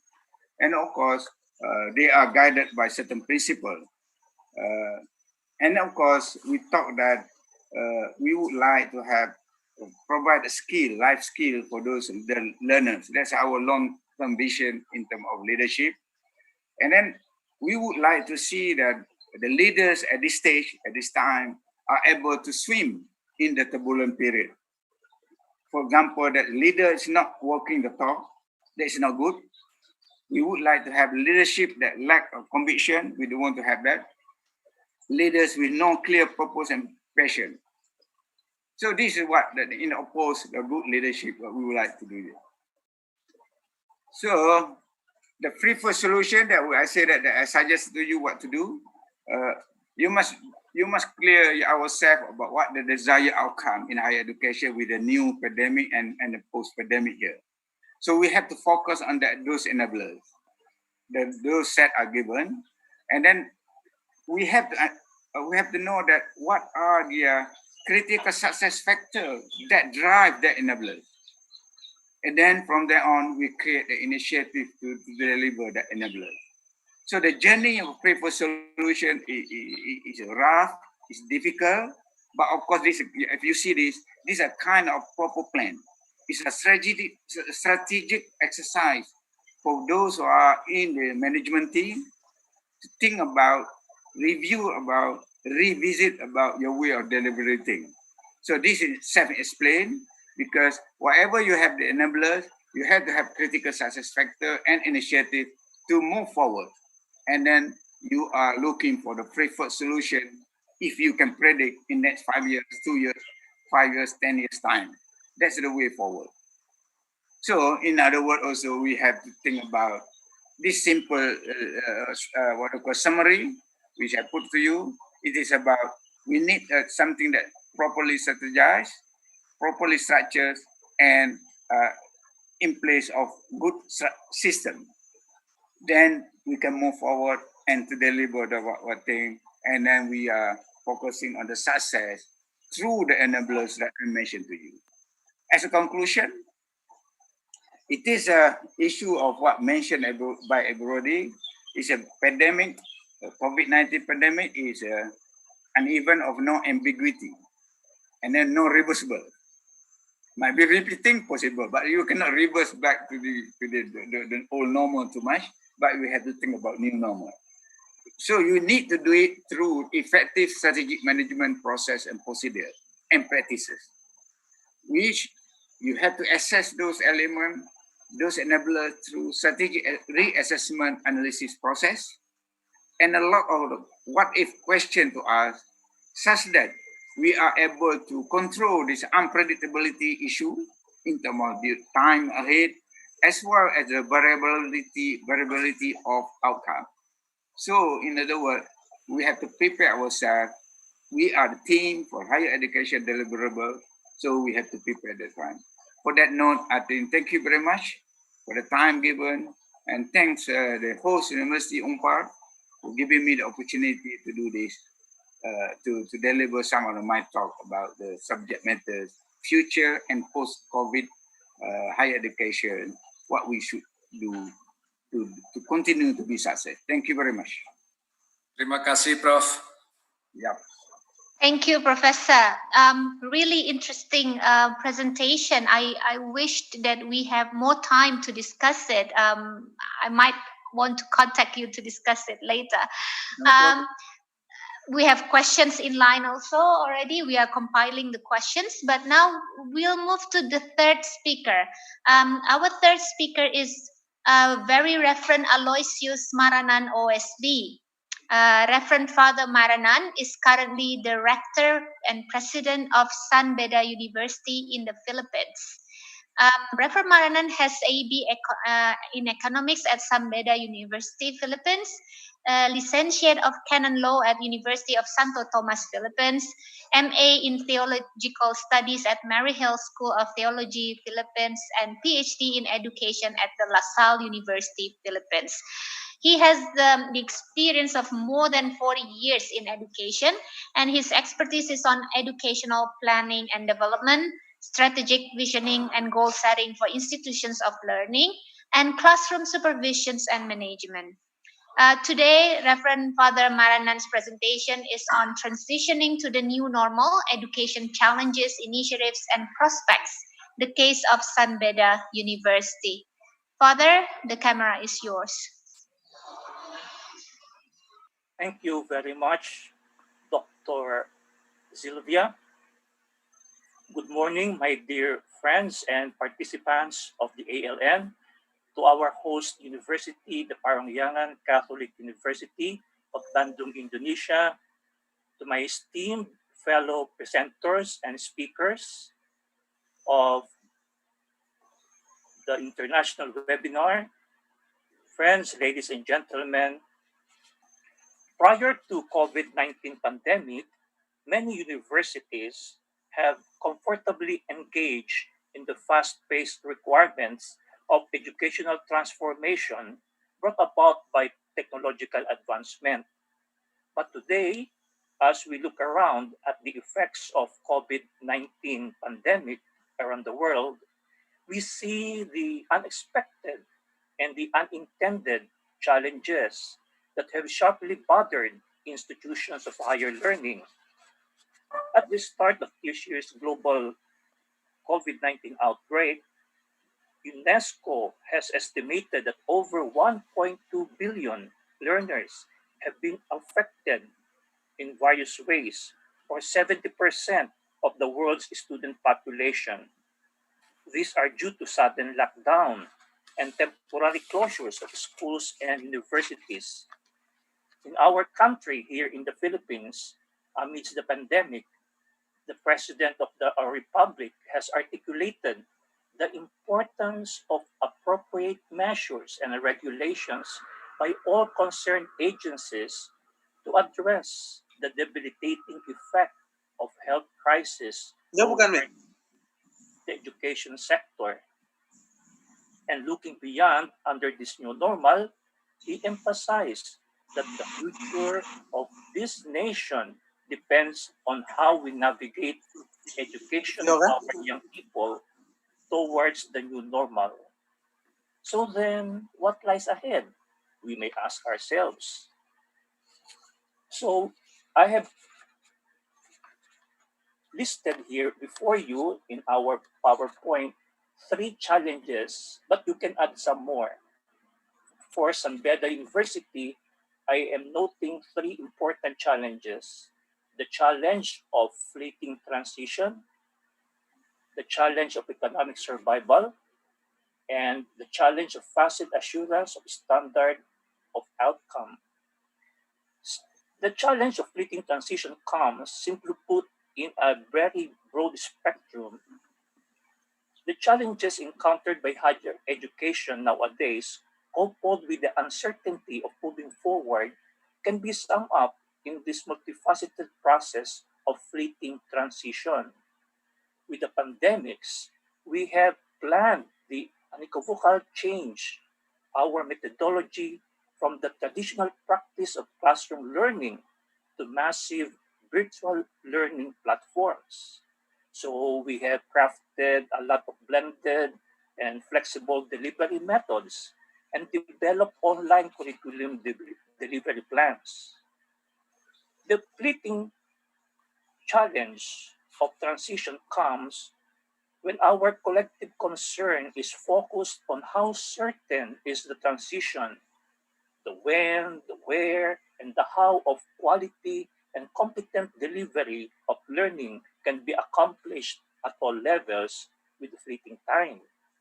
However, I can surmise how prepared are the technological infrastructures, how inclined are the teachers to handle the new platforms, and the learners themselves, how ready are they to respond to the new normal.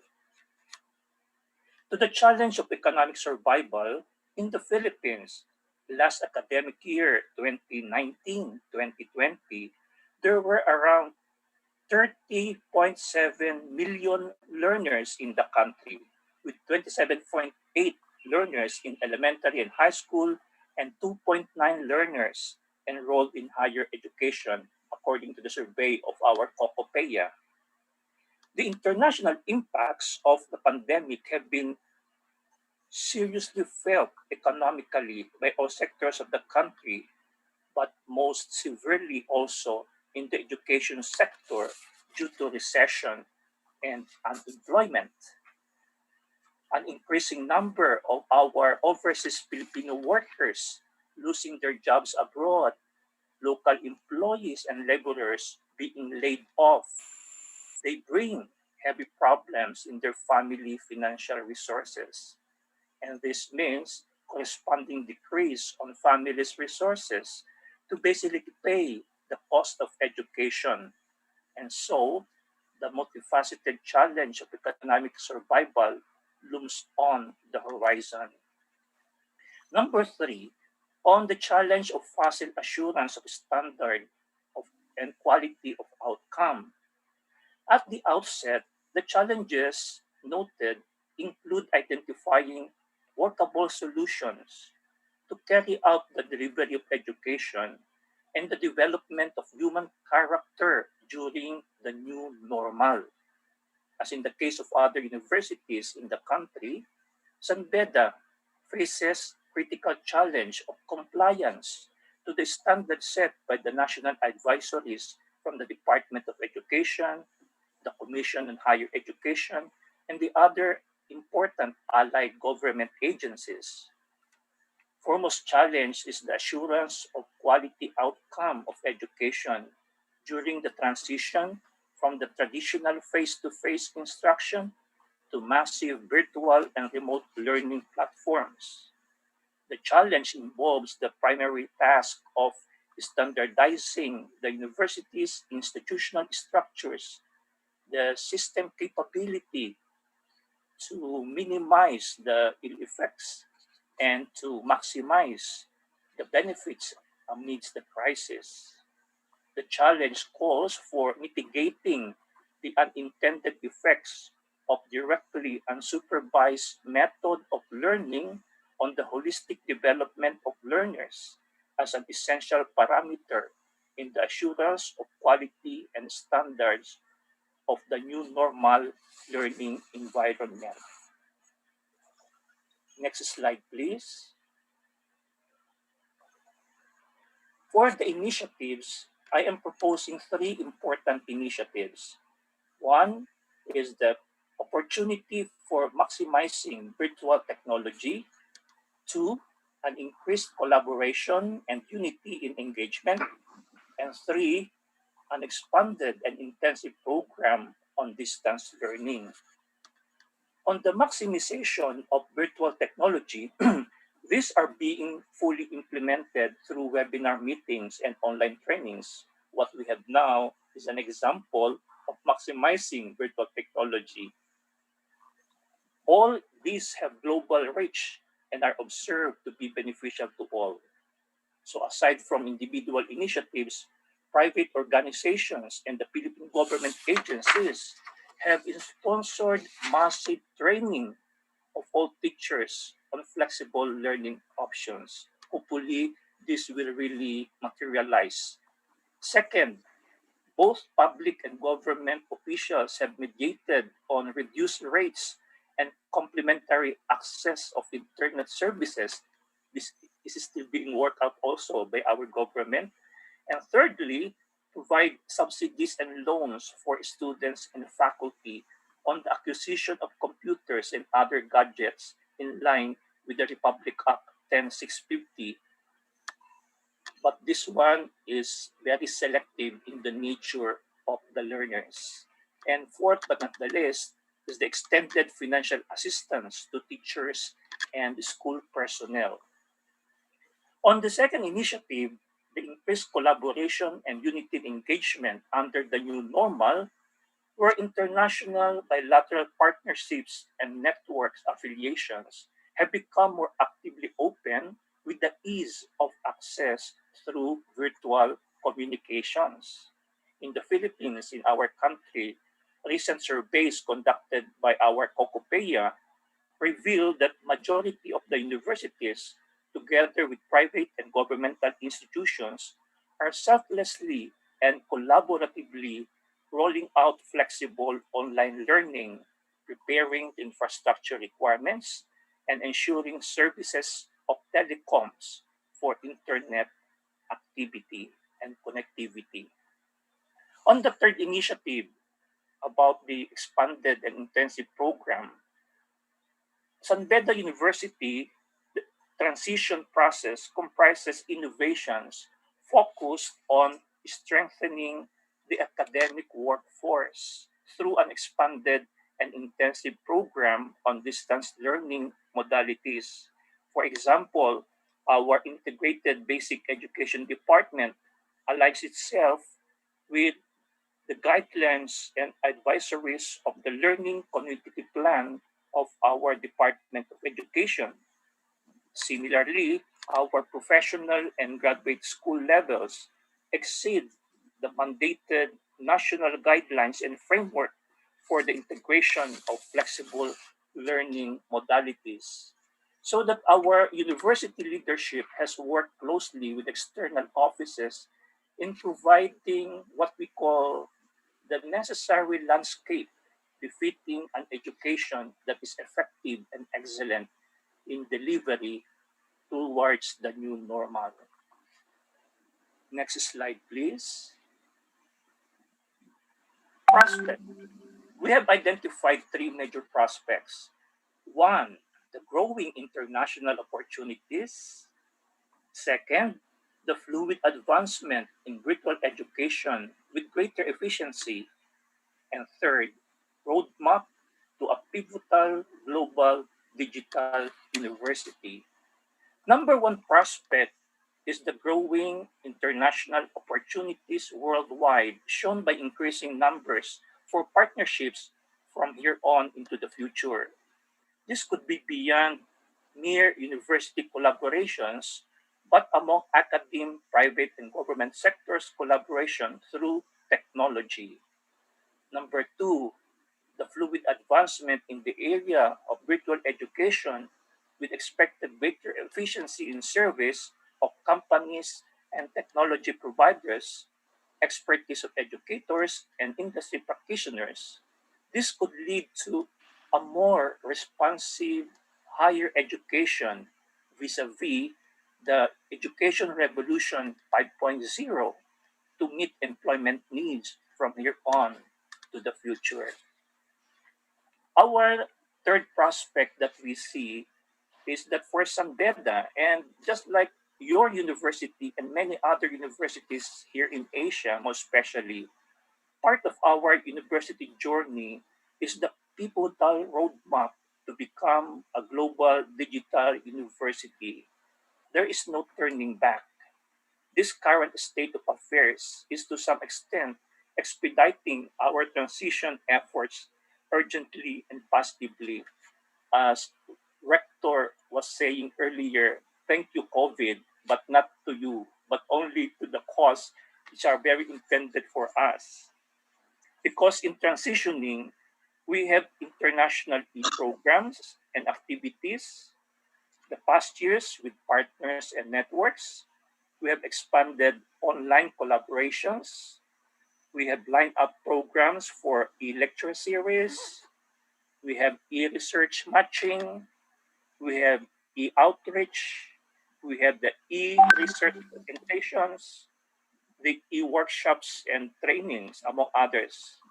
And for example, for some time now, we have online collaborative activities. To mention a few, we have already existing collaborative activities with UMK and UNIB these past years, and we look forward on having more with other members of our ASEAN Learning Network.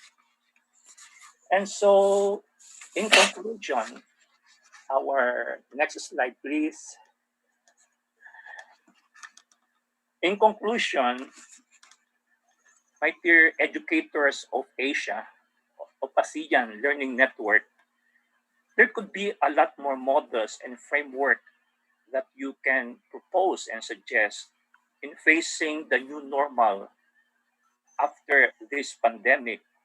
But what matters is how we navigate our new normal chart to survive and to thrive beyond the COVID-19 pandemic. We have to be globally united. We have to be networkly dedicated. And ASEAN countries must harmoniously be committed to work together as one ASEAN learning community, because we are not isolated islands. We become stronger, we become happier and richer when we share the bountiful goods of education, especially to the marginalized member of our young students, our young people who are the hope of each and every nation. Here in ASEAN Learning Network, we express our gratitude for the evolving paradigm of how education can truly be an effective vehicle and agent of change in our region, and most especially in our country.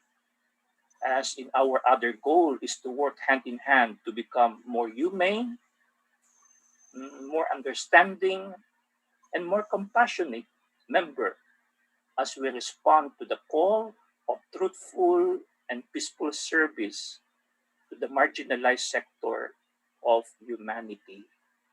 So let this begin with the ALN, that whatever would be the outcome of the COVID-19 pandemic, the ASEAN Learning Network will provide the way of giving hope, initiatives, and prospects to our young people.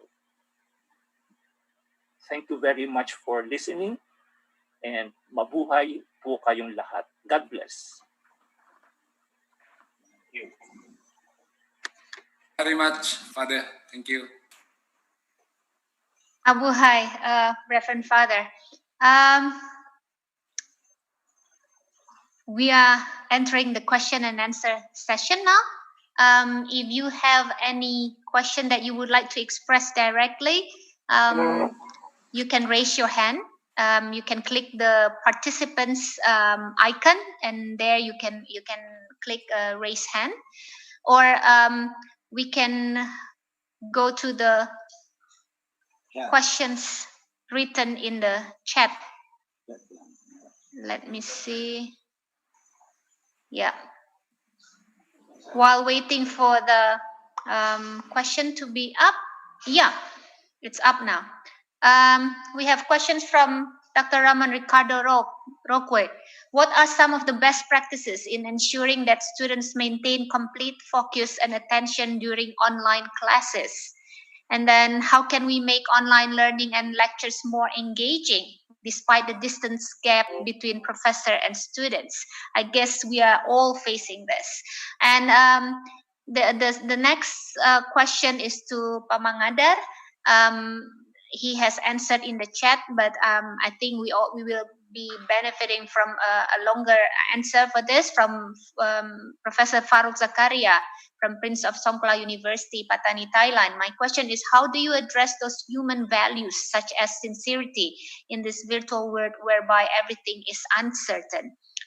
When people are connected through machines, and some say that we are turning into machines. The interaction, the social interaction is not available anymore. We do have more questions? Yes, there's another one. What can networks like ALN contribute in responding to the challenges of the universities due to the pandemic? How can the network of schools help higher education institutions persevere online learning, and especially now that we acknowledge the challenges of doing experience-based learning? And this is from Fritzi de Ferrat from the La Salle University. We will settle with these three questions first. Who would like to answer first? Bapak Mangadar, would you like to go first? Yes, okay. Thank you, Madam Moderator, and thank you to the questions raised.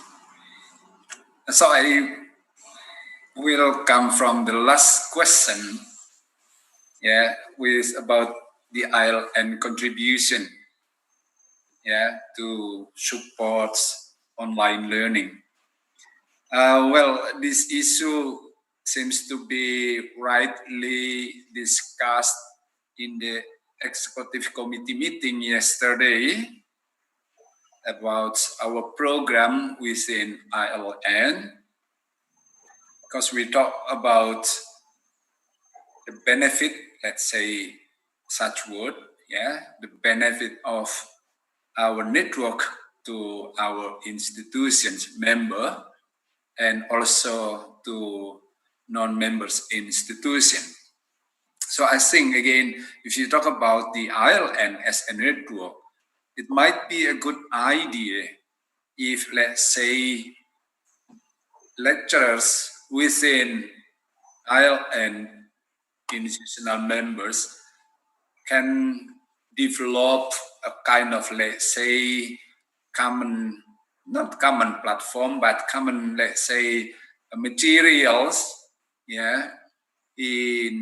in certain subject, and I guess Professor Choy, as our executive director, is very eager to support this kind of idea that our institution can create or develop again materials in certain subjects to be share each other, let's say in social enterprises or in economic development issues. So we make it a kind of, let's say, collaboration in effect, in reality. So in that point again, sharing the idea, let's say we have an expert from San Beda, from De La Salle, from Taksin, or from Prince of Songkla University, or from Malaysia, work together and create a kind of, let's say, joint materials to be delivered in our own institution. This is also a good idea in supporting, again, our students, and also in responding to the one we talk about online learning process in the pandemic situation. This is a very rough idea, need to talk, of course, further about this one, but I guess, again, that ALN should be more contributive in this issue. That's the point. And to Professor Farouk, I saw we have already chat, about the idea to ensure about the human values, in our online learning process, how to make it happen or to be delivered, about sincerity, about integrity, honesty, and so on. So Well, I have to say at this time, yeah, my sharing is that we try to be felt present, to be felt by our student that we are caring of them, yeah, in this difficult situation, yeah, by keeping contact, yeah, keeping in touch with our student about anything related to the student problem about study or about daily life, yeah, we need to make sure that our students are well, are in a good condition. But when we talk about our curriculum programs, about again to make this kind of, let's say, human values to be part of our online learning process, I have to say again, we are still working hard on this issue. We raise the same concern about this, yeah, how to keep our student, yeah, a very, let's say, tough person, disciplined one, responsible one, yeah, and very eager to develop him or herself, yeah, all this kind of, let's say, human values, yeah, universal skills, soft skills that we need to again to increase or to make them again being enabled in such kind of human values. I don't have any strict or clear formula or answer to this question again, but we do believe that this one about human values is a very fundamental issue when we talk about online learning. Yeah, and I saw Professor Dato Zainal already quote, yeah, cited an idea that in the, let's say, it is, I said before, the biggest, yeah, global issue in related to the revolution industry 4.0 is the erosion, yeah, the continued erosion of trust. So again, seems to be a big challenge, as Father Aloy also said, yeah, for us to make this issue be addressed, yeah, very well, properly by our university. I am going to say that it seems to be that universities is no longer as the agency for knowledge transfer. Yeah, because we have already such kind of, let's say, option or alternative through a massive open online resources about knowledge. So the university is no longer, yeah, to be claimed as an institution for transferring knowledge. But what we have to keep again is about the idea that higher education institutions is a part of the civilization agency, cultural institution, that we are putting attention very much on these human values in such kind of soft skills. So again, big challenge for us. Yeah, and of course, Professor Ricardo, yeah, thank you also from the question. We share each other. Yeah, I don't have any idea. I'm not an expert in such kind of, let's say, technicalities or technology in running online, yeah, teaching or education. But we have colleagues, yeah, we have friends in my own university who try to develop again the better platform or the best mechanism, yeah, to ensure that the student can get more focused, pay attention, yeah, during the online classes. Yeah, the engagement of the student is very essential one. Yeah, I thought they try to do some sort of interactive process, discussion and dialogue, to ask the student to get involved.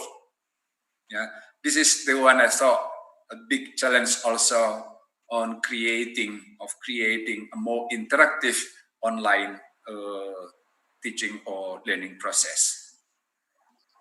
That's all I can answer at this moment. So thank you very much for such important question raised. Thank you, Madam Moderator. Thank you, Bapak Mangadar. For sure, maintaining engagement is not giving them more assignments, ya Pak? Yes. Okay, we'll go to Professor Zainal. Professor. Yes, you hear me now? Yep, yes. Yep. Yeah, I have some few points to add into the Bapak Mangadar just now about the question. In general, I would say that the big question that by Dr. Raymond Ricardo, actually everybody asking about the same question now because we are involved in the teaching and doing the learning for the student. One thing that physically people say that one you're doing on the online, the duration actually you need to limit. That one point, because that as human, we can't do it better than more than 1 hour kind of thing of full attention. Normally, that's why people took it as a general now. I mean, normality is about 50 minutes is the best attention time or focus time. But you could extend it to say that 2 hours by having some kind of interactive between.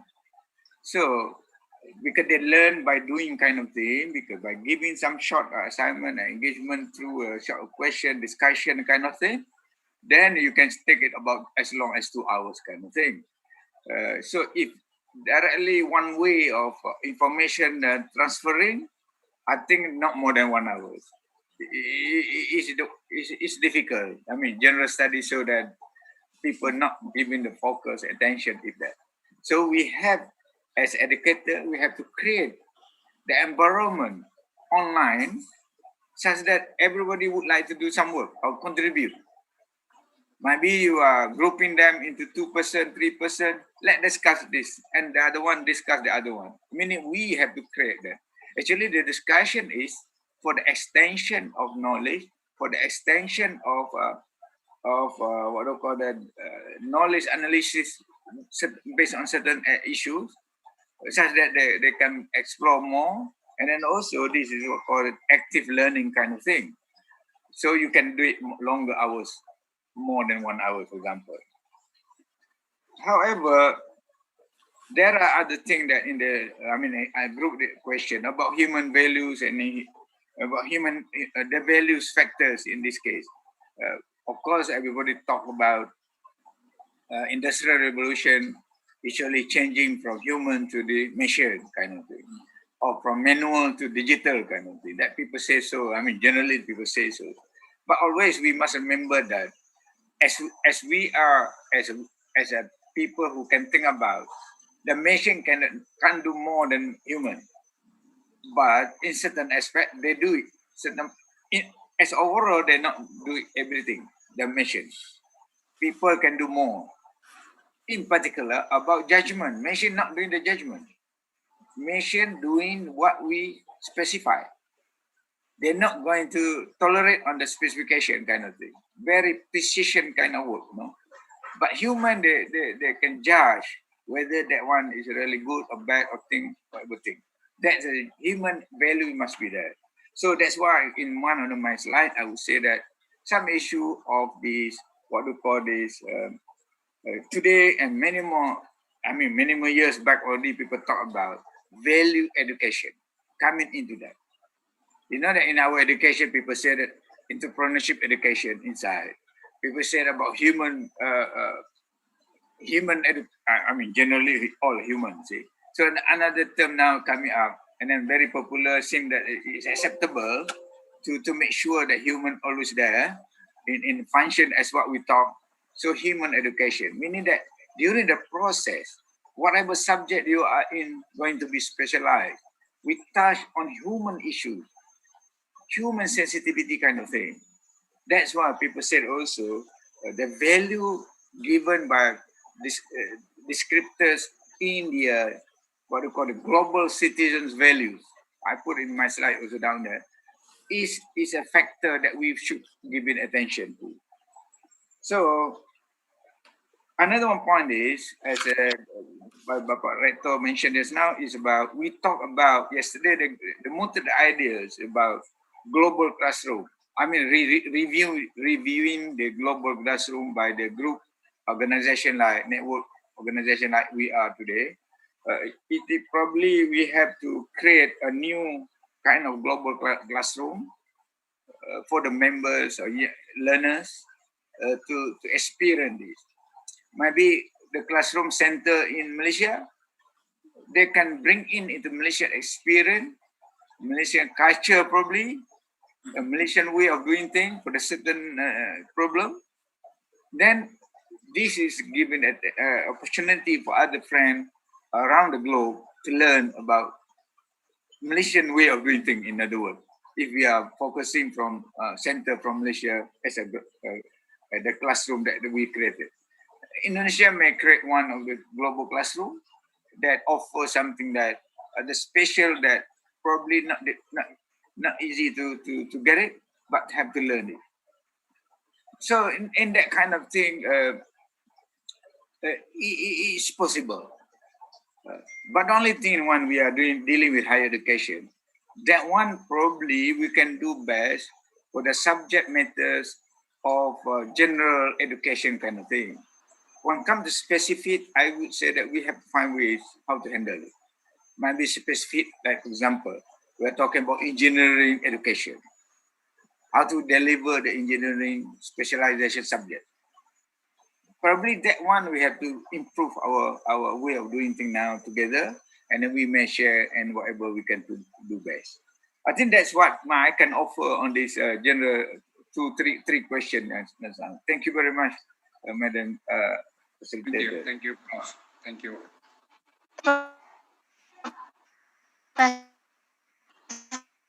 Sir, Reverend Father. Can you hear me?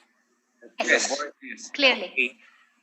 For the three questions from Dr. Cardi Roque, from Professor Farouk, and from Professor Ritzi, you know, at this time when our educational institutions have become engrossed through technological advancement, the more that we, the adults, the teachers, the faculty, must be concerned about the development of human soft skill, the interpersonal relationship, and our love for one another and for our country and for other people. For example, for the question of Dr. Cardi Roque, although he is my colleague, my friend in San Beda, but also I suppose I could help some other professors in other universities. While we want to have focus of our children inside the online classes, we must put premium towards development of human personal touch. For example, that our work online must geared towards creative, critical thinking, that it must lead to a more important events in our life where we shall develop understanding, reflection of the things that we do. In short, we must be goal and objective oriented. That more than just being engaged is that we know what we are doing. Similarly, we become more engaged while becoming in distance gap. We may be distantly away from one another, but if our behavior, our words, our actions are expression of support, of compassion, of love, of help and service, of justice to the poor and the marginalized member of society, for those who cannot avail of the gadgets, then maybe we can help the online distance learning a way of lifting up the human spirit of our young people, where we know that right now we are in the midst of depression, we are in the midst of mental health, and our young people need to be supported in the best way possible that we can give them. For Professor Farouk, about the issue of how do we address human values such as sincerity in virtual world, you know, many times Professor Farouk and myself have interacted and communicated. But let us remind ourselves that human values remain simply a concept or a word until they are behaviorally expressed towards our fellow human being. So that you can only be said to be sincere when you have interacted with a fellow human being. Other values of sincerity, honesty, compassion, love, care, forgiveness, support, and all the values that the ALN are looking forward, this can only be expressed towards another human being. And so the important thing is, while we may be distant from our school, but inside our house, among our friends, then let us teach them to apply what we are learning towards online classes. And for Dr. Fritz, I think the important thing here is what the ALN can contribute to the different members or the different universities. And I invite everyone to join the ALN because there are a lot of future and hope in the ALN, is the consortium, our ability to share our resources, our ability to share our teachers and faculty, our ability to share our knowledge. And when we mutually support one another, we support, but most especially towards who are underprivileged, those who are marginalized, those who cannot afford what we have. That is one way that ALN can truly be proud of its name of supporting the social enterprise and economic development of our region. Thank you. Thank you, Father. Thank you, Father. Yeah, about that compassion, I remember I ended our last semester in Unpar with one student crying because for her, being in the online class is like an escape from all the worriness, all the stress of being locked inside her home. So yeah, we need to keep in touch with the students. So yeah, because we have limited time, I would like to highlight some keywords, not necessarily sentences. Technology is important. Collaboration is needed, of course. Enabling and empowering needs to be done, and strategy needs to be formalized. And of course, we need to stay focused on the objective of higher education institutions. With that note, I would like to ask you all to join me in giving applause to the three speakers. Thank you, Bapak Mangadar Situmorang, Dato Zainal Mohamed, and Father Aloysius Maranan. After this, we are going to have another session, but before we continue with the next session, we'll give you time to take a short break, 5 minutes, maybe running somewhere. We cannot sit for the whole 4 hours. Stretch a little bit. And before we move to the next session, I'm Sylvia Yazid. I would like to thank you for joining this session, because the next session will be hosted by my colleague. Thank you very much. And in Indonesian, we usually say mohon maaf if there was any mistakes or any weaknesses in conducting this session. And terima kasih. Terima kasih banyak. Thank you. For the break, please enjoy the presentation from our students, a dance from Listra Unpar. Thank you, Dr. Sylvia. Thank you. Thank you very much.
Angkat ngagandang, bangun taya karendang, nganggo sinjang di lamban, mojang priangan.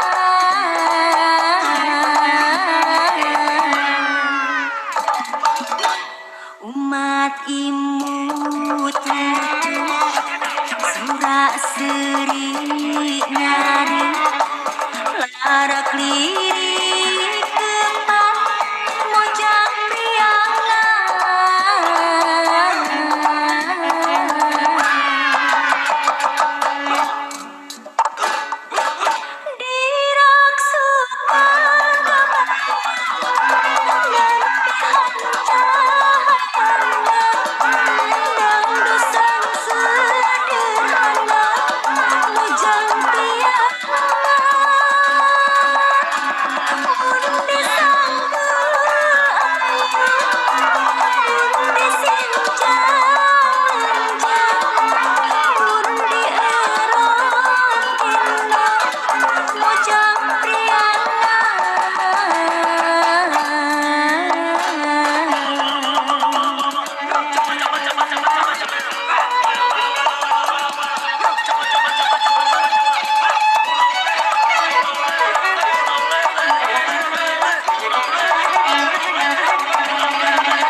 Diraksukan kebayang, lempihan cahayana, dang dosan sederhana, mojang priangan. Garelis maranis disinjang lalenjang, estu suruh lempang, mojang priangan.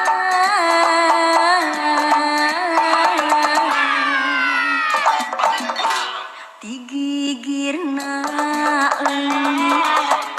diharap nasi, tukang enjang, mojang priangan.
Okay, Wilujeng Sumping in the Sundanese language. Selamat datang and welcome, ladies and gentlemen.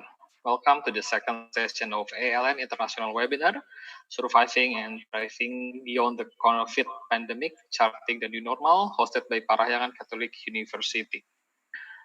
Let me introduce myself. My name is Fernando Mulia. I'm a lecturer at Parahyangan Catholic University. We will now begin our second session with the sub-theme Charting the New Normal. We'll know that the current condition force us to have new normal. 1 year ago, almost none of us ever think about this new normal. I remember last year around this time, I was in San Beda, Philippines for international lecturing series with my fellow friends San Beda here also. I thought the audience that we will have the new normal someday in the future, that we will work from home and do most anything sometime in the future, anytime. But I never imagined that day come this March. Even for us, we have never imagined that we will hosting international webinar like this with more than 500 registered users and from more than 10 countries, namely Indonesia, Malaysia, Philippines, Thailand, Vietnam, Iraq, India, Timor-Leste, Switzerland, Madagascar, and so on. Yes, we will survive this pandemic. These too will pass, just like Prof. Chong said in the first session. Change is necessary to keep ourselves survive. This session will have 3 speakers from 3 countries, from 3 different area expertise to broaden our perspective. Our first speaker is Professor Dr. Saleh Abdul Rashid. Prof. Saleh is already with us. Prof. Saleh currently is the Rector of the Center for Sustainable Academic Leadership Development, Universiti Malaysia, Panelists. Prof. Saleh finished his Bachelor in University Science Malaysia and has his Master of Science and Ph.D. from University of Manchester. Prof. Saleh's expertise is on education and human behavior development. Prof. Saleh has several experience such as Dean, mental trainer, and also researcher on human behavior. Today, Prof. Saleh's presentation will be on tech competency-based education, a call for action following post-COVID-19. Prof. Saleh, the spotlight is yours. Prof. Saleh? Yep. Okay.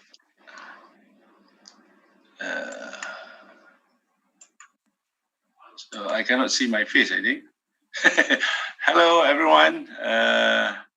Assalamualaikum and very good evening. So almost 2 o'clock in Malaysia. I hope I can be clear as I could. Before you start off the screen, let me give a warm welcome from Universiti Malaysia Perlis. We are more known as UNIMAP, MAP, it says UNIMAP. I think a very familiar face. Kemarin nampak muka Ibu Sylvia, hari ini nampak lagi. Before I start my presentation, I like to echo with the few questions from the first session. Right, when we are saying about online learning, please understand that we are actually dealing with basic and incomplete technologies when we are embarking into our online learning. And none of us been trained to teach online before, as we are trained to be a lecturers. So everybody are struggling, try to looking for the best way to deliver online. I try to answer by chatting on the other side by looking at the question posed by our colleague. We are also having the same problem. I think the main thing about online learning is not a teaching online, but actually teaching through the line, meaning you are not on screen, you are teaching through the screen. So you have to have a different perspective when you are embarking into online education. And the heroes for online learning is not the one who doing live teaching, but the one who doing a lot of asynchronous learning, meaning that you need to provide more guided learning to the student. Guided learning to the student, meaning that you have to embark into a critical pedagogy perspective. What we mean by critical pedagogy perspective? Meaning that we need to give the empowerment to the student. If we're embarking into the outcome-based education, where I will talk a lot about it today, meaning that we are trying to measure what the student be able to do rather than what the lecturers be able to do. So when you're embarking into a learning, you have to give some evidence, some proof where the student really be able to do. Be able to do what? Depends on your learning outcome, not really on what the lecturers be able to do. So we are thinking a lot about ourselves. We are supposed to think a lot about our student. So we have to know our learners before we really embarking into online learning. For example, their internet connection, where they are, whether they can get some, So we have to buy into the remote learning structure. Either it's online learning or face-to-face learning. I think we need to go from pedagogy to andragogy. And the final one is about heutagogy. Heutagogy is H-U-E-T-A-G-O-G-Y,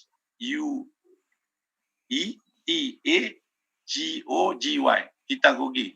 Or the other word is self-regulated learning. How that when we deliver, we can really let the student, empower the student to learn on their own pace, on their own environment. They be able to deliver or they be able to learn whatever they're supposed to learn. By saying that, we can understand that when we are talking about online learning, there are three things need to be in our mind. That is the content of our lesson, the delivery, and the assessment. So three things as lecturers, when we embark into online learning, three things you need to remember is our curriculum or our content. The second is our delivery. And the third part is our assessment. Talking about assessment, when we go online, we cannot really do what we're supposed to do when we have some physical classes. So we are encouraging our lecturers to really embark into continuous assessment. Continuous assessment means alternative assessment. Rather than having summative assessment like tests or having quiz or something like that, we are giving them some projects, some program-based learning, some casework, case study or something like that. Then we still can do assessment, but on a different way. Because the philosophy of online learning is to allow students to redo and to realign of their learning. So we cannot really doing what we're supposed to do when we're doing face-to-face, the same as what we're doing online. So a few philosophy need to be understand. That will be some of the thought that we'll be bringing in when I'm going to do the presentation today. Just give me about, I think 5 or 10 minutes should be enough. Can we have the slide, please, Bapak Fernando? Yes, my topic is about technology, competence-based education, a call for action. I try to bring in a new paradigms of how we're going to do or to look at our curriculum. So when you look at the photo, not similar to what you're looking at me. That is about 10 years ago. Right? The one you can see on the screen is the actual me. That one is about 10 years ago. Right? I think Dato Zainal already mentioned about these confirmed cases in COVID-19. We already almost on control about the pandemic in Malaysia. There is no more death cases, and there are only single-digit cases happen every day. There are about almost 2 weeks without any death cases. So Malaysia is quite all right at the moment, right? Next slide, please. Now, when talking about online education, I think you come across this, the drivers of education 4.0. We're talking about 4.0 now. I think one thing is not there is about the pandemic. Actually, the pandemic really a push factor, imminent factors that everyone have to go into education 4.0, whether you like it or not. You have to embark into education 4.0, where we are talking about digital networks, we are talking talent investment, share content and resources, and about future skill. And we're talking about drivers of education 4.0, and we're talking about education 4.0. We're talking about, the next slide is about, you can learn anywhere, anytime. And you have to give the student ownership to learn. That is the ownership to learn. You can learn anytime, anywhere. And the main thing about Education 4.0 is personalized learning. I did mention about Hutagogi. Hutagogi actually is about like empower the student to learn in their own pace. That's what we call it as personal learning. You can learn anytime, anywhere. And the other thing is about doing the assessment. As I mentioned earlier, you evaluate them, not examine them. So these are a few features of what Education 4.0. So when the pandemics happen, whether you like it or not, we're actually in that kind of Education 4.0. We are doing all these things, whether, some of us suddenly struggling with it, somebody maybe can really, follow actually what is Education 4.0. Talking about Education 4.0 and Drivers 4.0, we also need to know what is the future skill of our workers. So the next slide will give you the overall pictures about the future skill of 2020. So when we are delivering our content, we are doing our deliver, we are doing assessment, we're supposed to fit in this kind of future skill. For example, competition world, globally connected world. This is doing by our ALNC, right, smart machine and all this. I think you can find this in the internet. Next, please. Now, looking at Education 4.0 and the future skill, I think we need to think a lot about the future of learning. So the changing point is the way forward is a diverse learning ecosystem in which learning adapts to teach students instead of them trying to adapt to university ecosystem. We are going to the other way around. If you look at a few points, for example, a wide variety of digital networks, platform, and content resources will help learners learning, meaning that we have to teach less, but the student learn more. Or what Bapa is saying this now is what Merdeka Belajar, Merdeka Campus, something like that. In a Malay or Indonesian word is kurang ajar, lebih belajar. Teach less, learn more.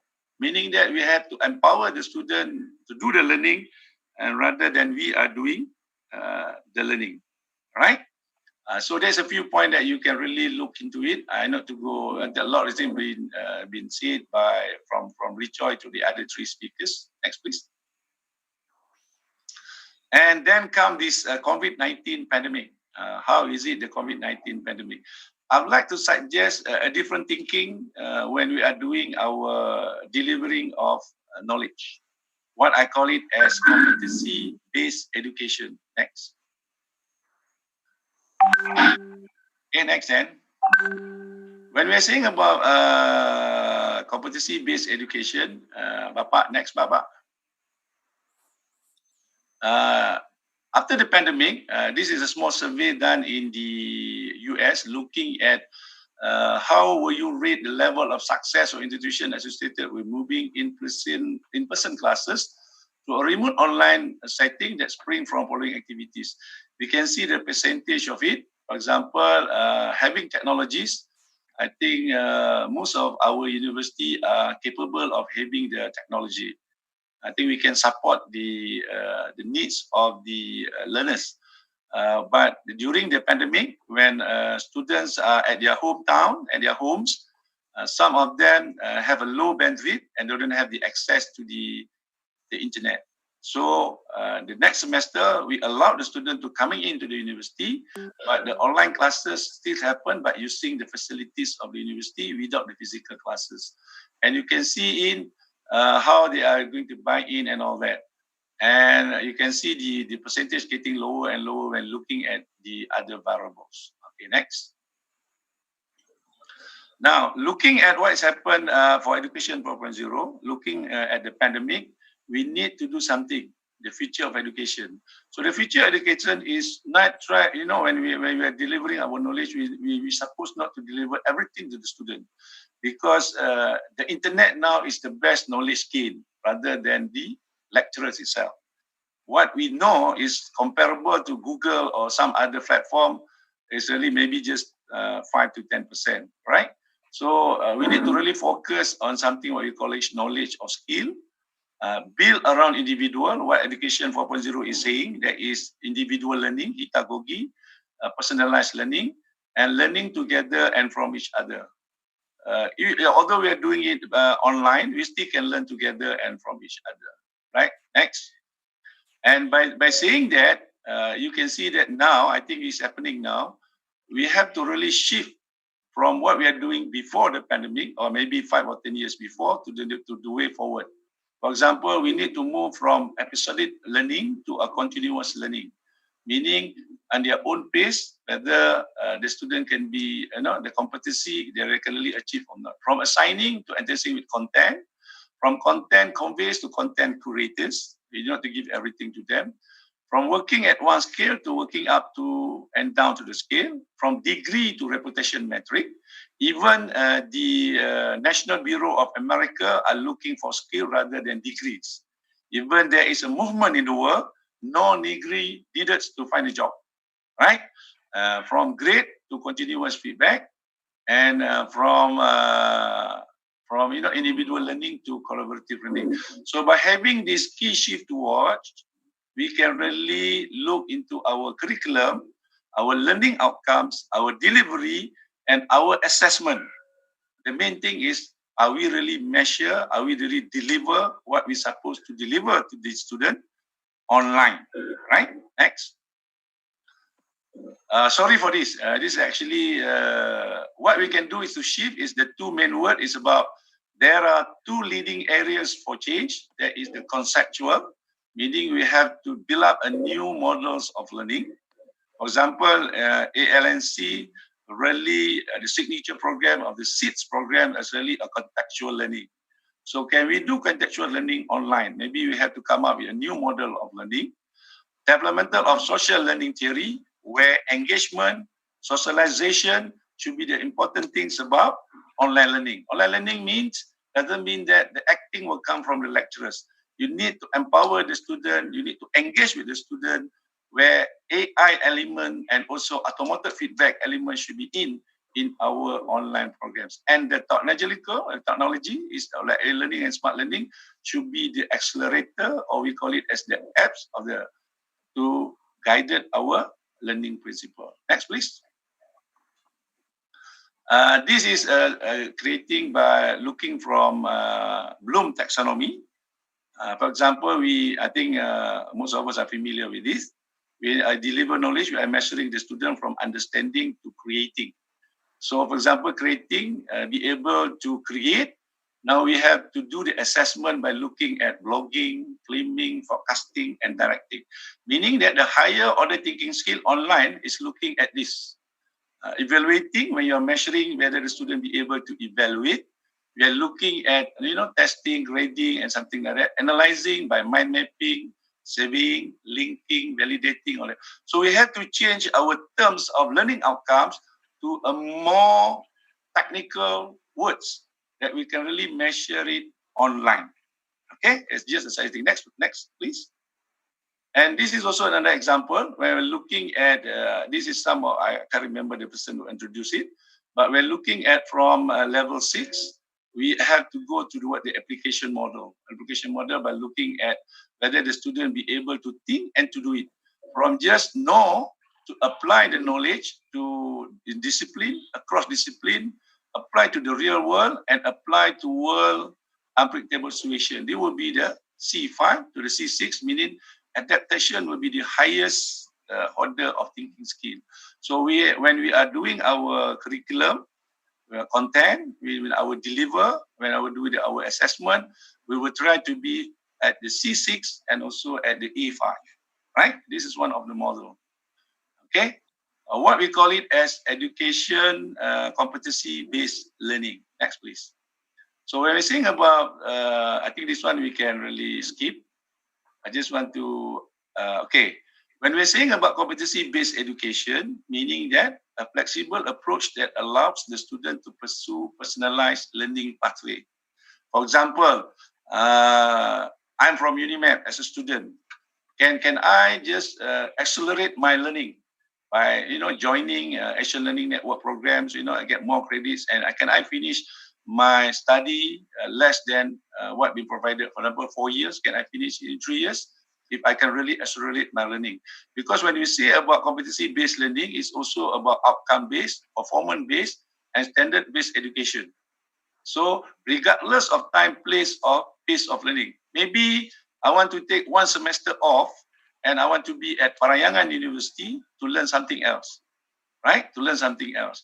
So that also you learn on your own time, place, and pace of learning. I want to get married for 1 year. Can I off for 1 year? It doesn't mean that when you finish your degree in 5 years, you are a slow learner. Actually, it's your competency-based learning. So based on your competency.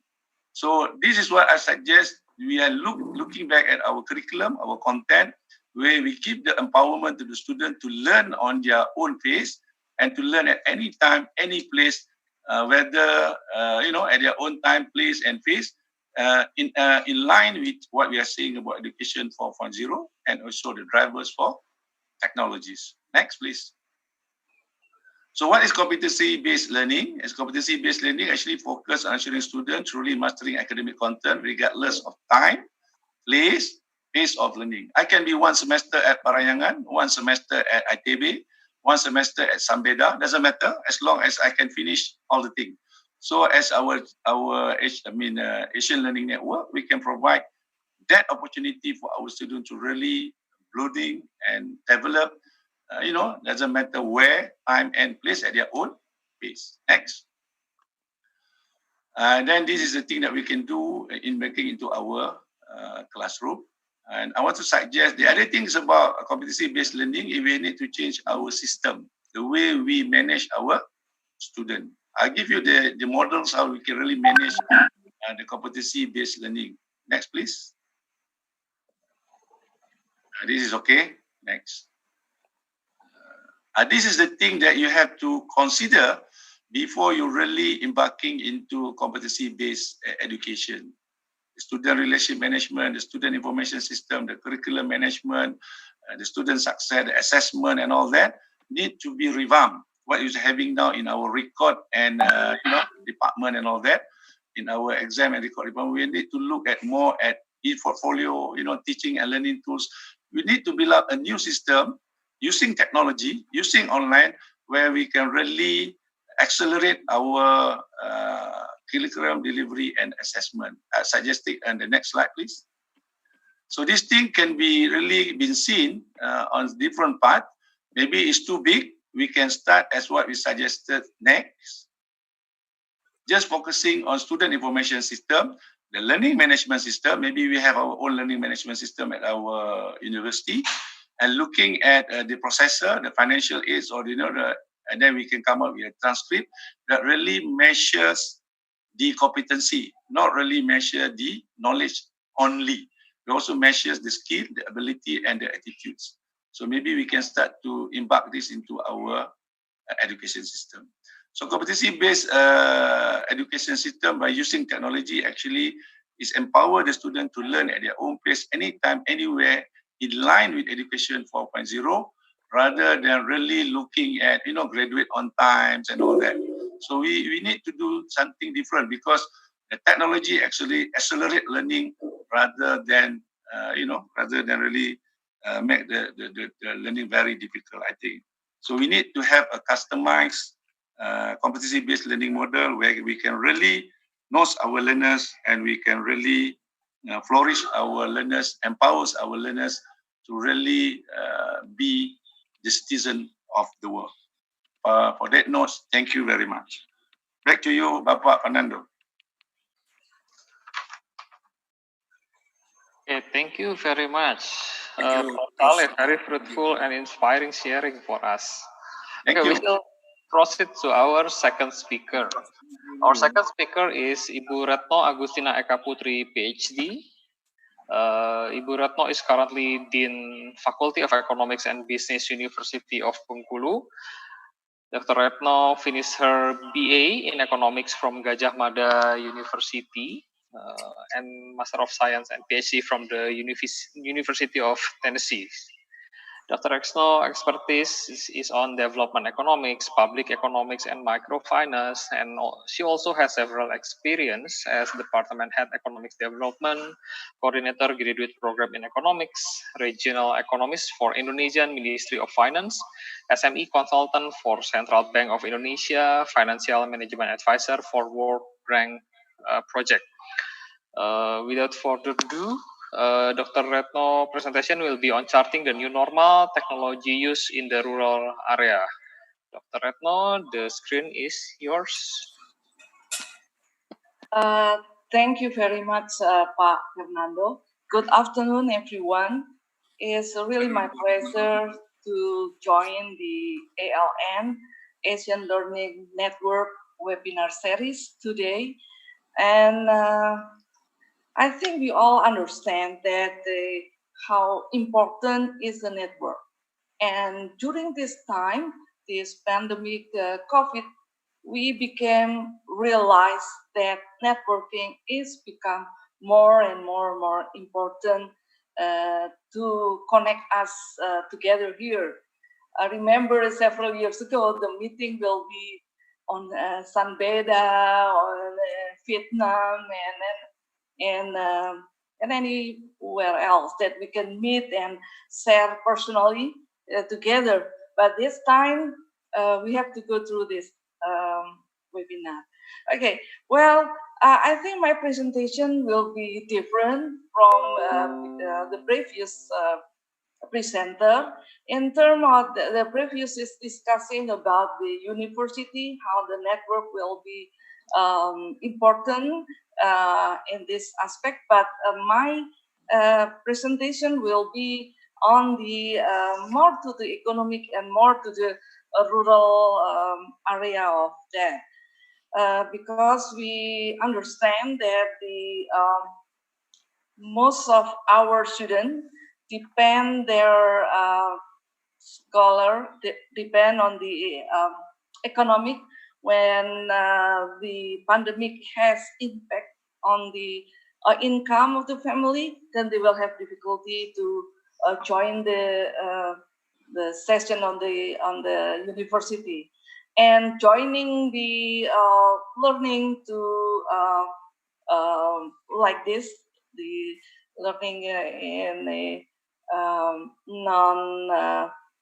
non-physical meeting will be much more difficult for them. But okay, I will share a bit, and I will make it short and quick, so we can have more time for discussion. Let me share my presentation.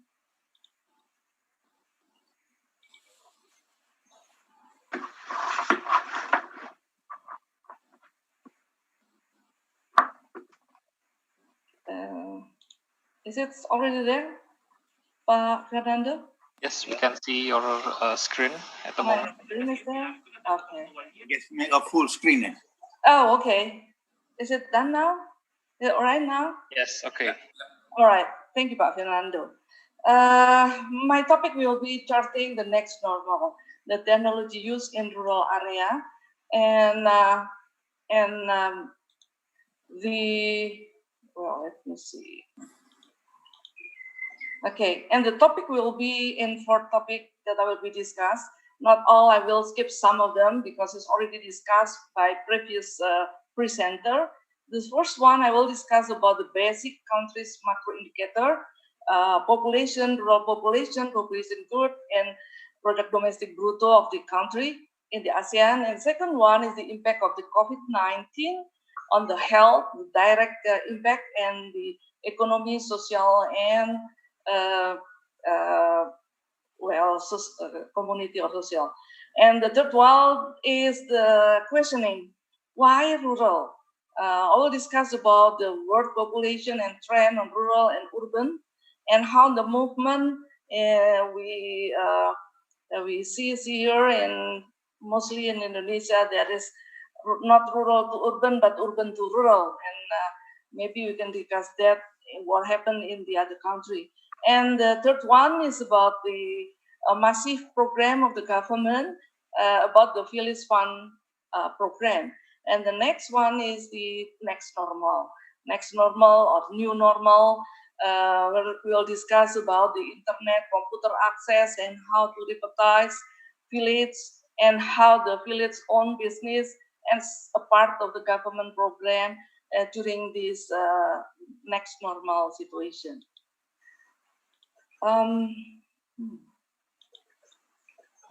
Basic macro, I don't think I just make it very quick. We take a look the ASEAN country here, that the area, of course, is Indonesia is the largest, and then Myanmar, and then Thailand. But the total population is also Indonesia, followed by Philippines and Vietnam. Most 10 population is in Singapore, 7,833% per kilometer, and then Philippines and Vietnam. But the highest annual population growth is Brunei Darussalam, followed by Laos. And in terms of the PDB, or gross domestic product, at current price here, we see that Singapore is the highest, and then Brunei Darussalam, and followed by Malaysia. In terms of the purchasing power parity, the higher is also Singapore, and then Brunei and Malaysia.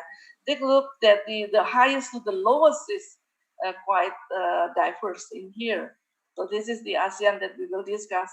And if we take a look of the population, the rural population as a percentage of total, the green one is the 2000, year 2000, and the 2018 is the blue one. In the 2000 and 2001, only Brunei Darussalam and Malaysia, that the percentage of rural population is below the world population, the world percentage of rural population. Indonesia in the year 2018 is the same as the world average of 45% in the rural area. But in terms of the growth in the rural population, Brunei Darussalam, Indonesia, Malaysia, Thailand, Vietnam experience the negative growth in the rural population. But Cambodia, Laos, Myanmar, and Philippines have the positive growth in the rural area. So if we discuss about the COVID-19, I'm going to skip this very brief, because I already mentioned it's discussed by the previous presenter. But we recognize there is direct and indirect impact. Direct is health. Because of the pandemic, your health is in danger, and because your health is in danger, indirect effect is on the economy of the community, of the country, and the social and the community engagement, like this one, that we cannot see, we can only meet online. And the second one, we can differentiate between the transmission, consumer and producer. We take a look at demand and supply in this case.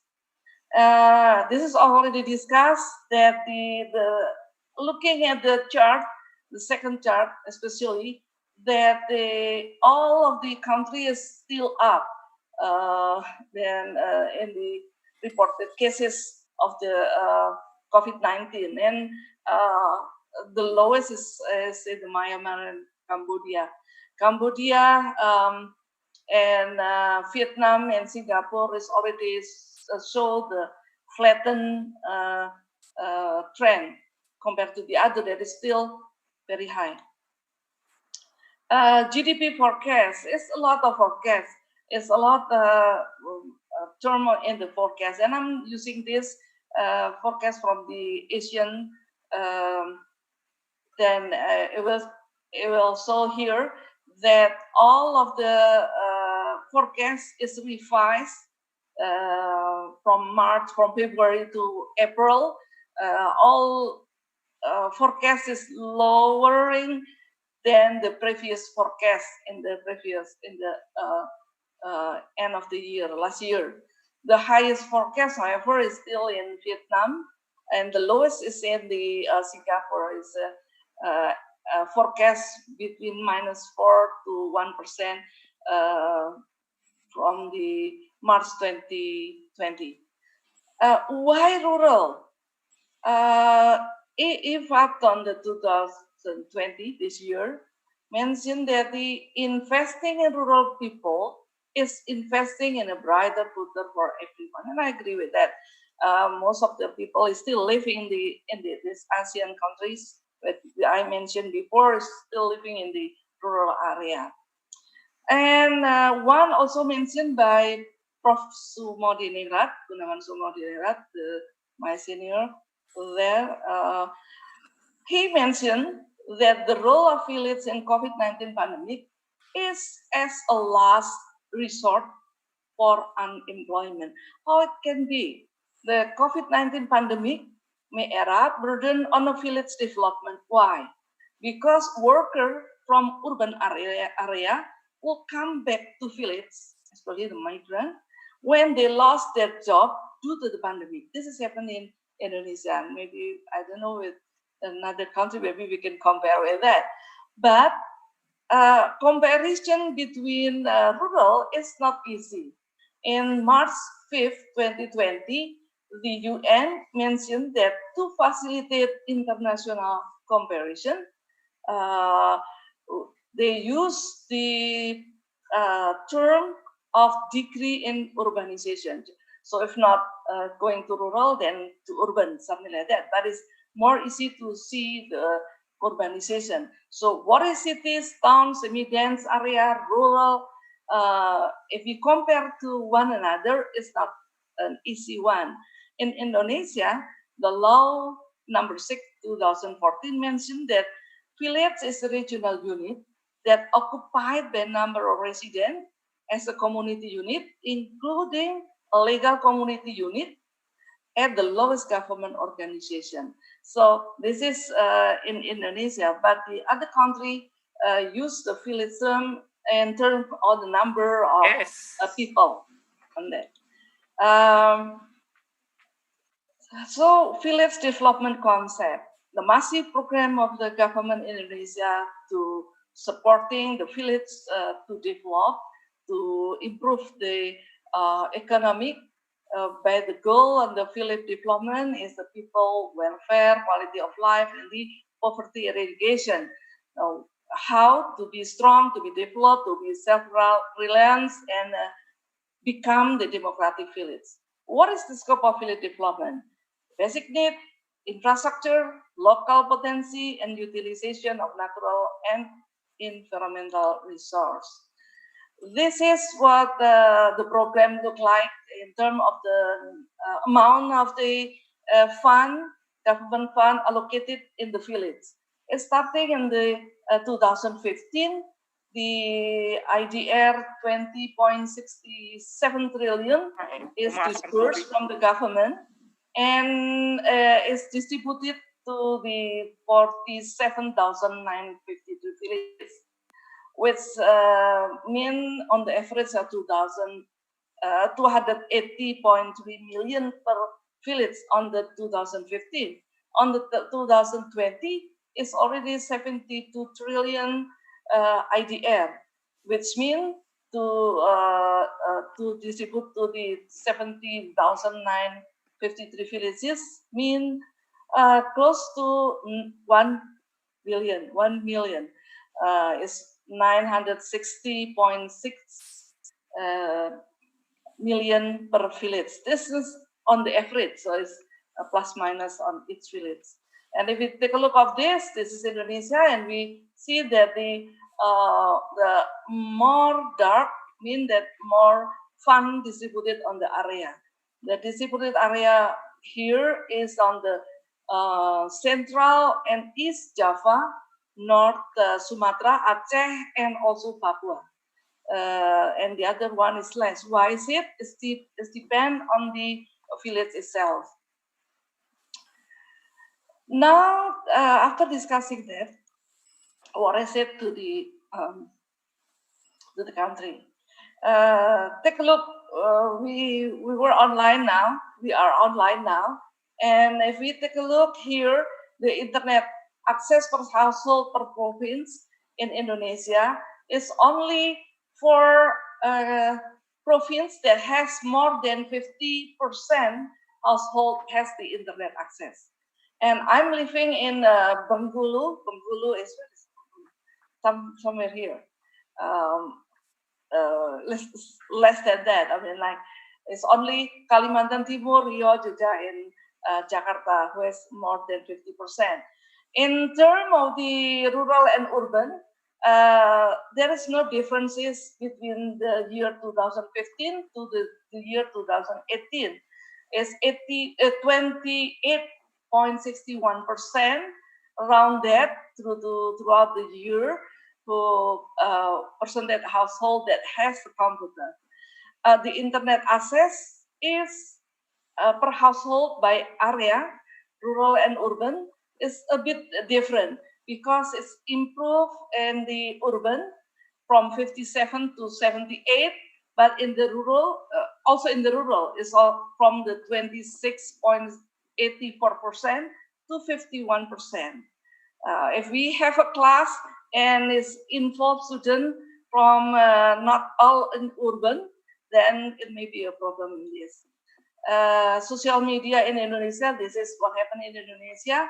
Most use YouTube, WhatsApp, and Facebook, and there's a lot of user in that.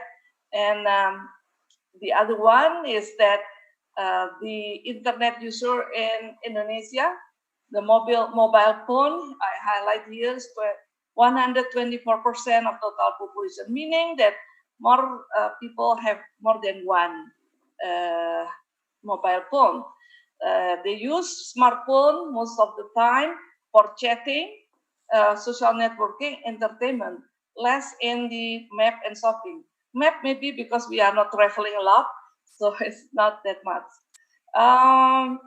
So what is then the role of the village that has so much support from the government and is through all the Indonesia? 74 million villages that has this program.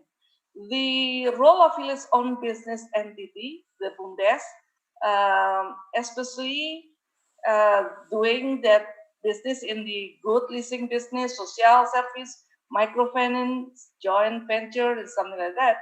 And the community role on the BUMDES is planning and implementation. One of my study is on the correlation between participation on planning and implementation to the development of BUMDES. And it shows that a significant correlation between that. Participation high on planning, involvement in implementation, then the BUMDES will develop more faster than the other. This is it. I would like to end that the rural has significant role in the recovery of the economy, and that institution should revitalize. Then I heard from previous presenter that this is blessing in disguise. Product local, we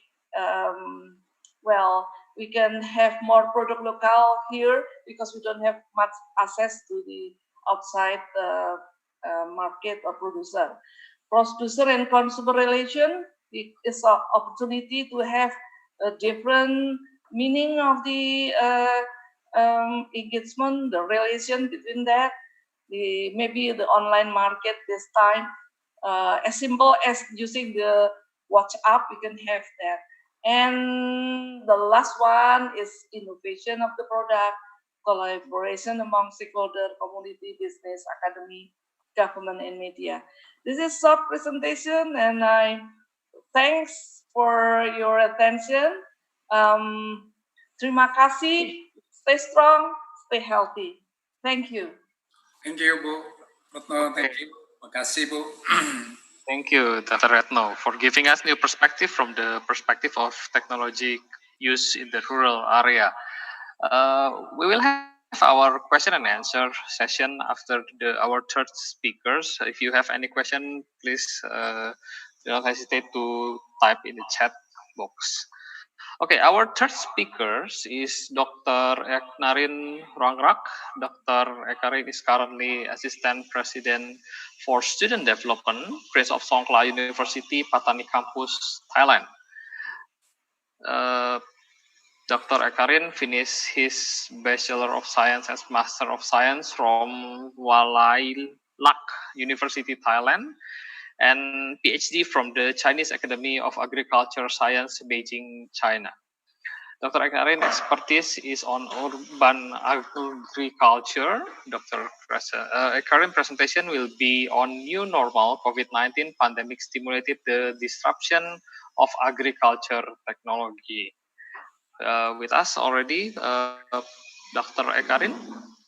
Okay, Dr. Ekarin, the screen is yours. Thank you, Dr. Fernando. Okay, I would like to share my screen. Okay.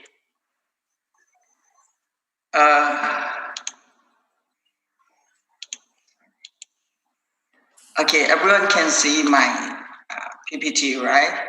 Yes, we can see it. Yeah. Hi, everyone. I am Dr. Ingerin Dangat, and today I am going to talk about the topic of the new normal COVID-19 pandemic, stimulate the disruption of agricultural technology.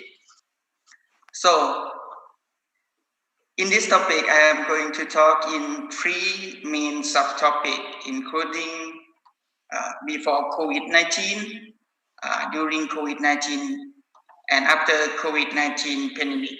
Okay.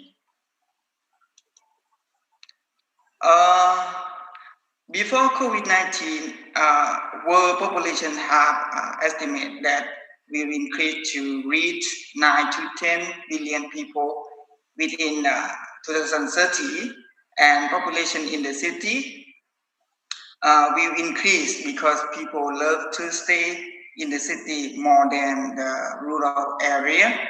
Maybe because of staying in the city is more convenient for living.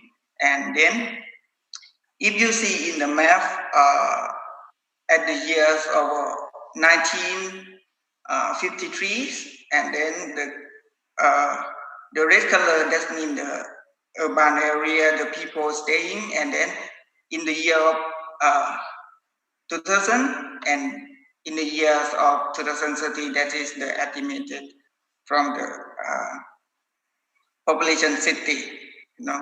And then if you notice that the cities grow up beside the sea and coastal line more than in the mainland, of course, the agricultures mostly they provide and process in the mainland. That means they have to transport to the coastal areas, and then that is different place between people staying and food producing.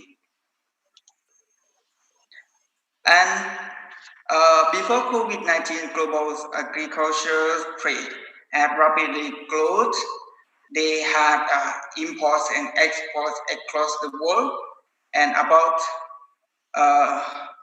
world self-sufficiency ratio, I mean production and consumption, like research from the Thomas Kastner and colleague 2014 have mentioned that the country that highlights with the dark blue color, they have high sufficiency ratio and can export the agricultural products to another country. All right. For as shown in this one, 2008, in the year of 2008. But another world map, I just put it for reminding which places, which country, something like that, for all of you easily to recognize it. And then, but some country that have highlights with the red color mean that they have very low ability of the self-sufficiency ratio, and followed by the country that have highlight with the yellow and green. Yeah, yellow and green color mean in the medium level of the self-sufficiency ratio.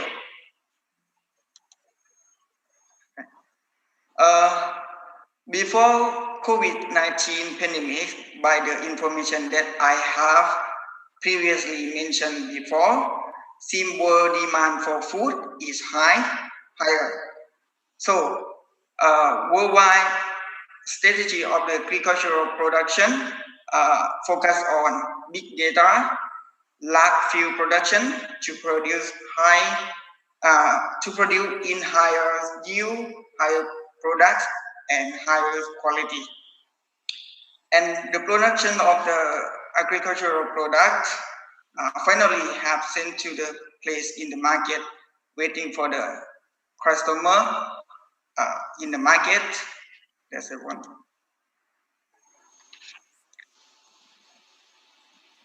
But after COVID-19, distributed from the Wuhan, China, the system of the agricultural production has stopped, and now people have infected around the world is around 11 million people, and see more increase around the world. So during COVID-19 pandemic, COVID-19 had transformed customer behavior.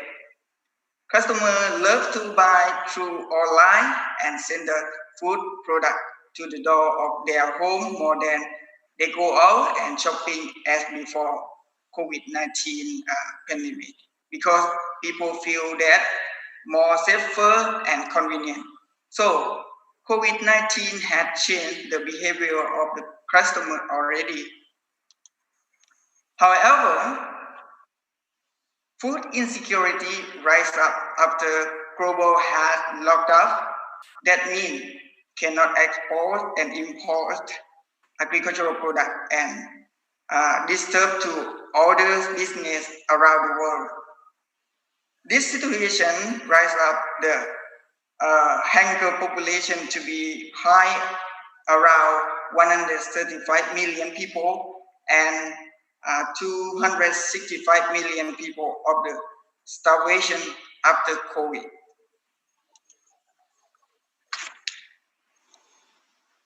And right now, they have many countries that facing the food insecurity, like Yemen, Congo, Afghanistan, Venezuela, Ethiopia, South Sudan, and actual in this class.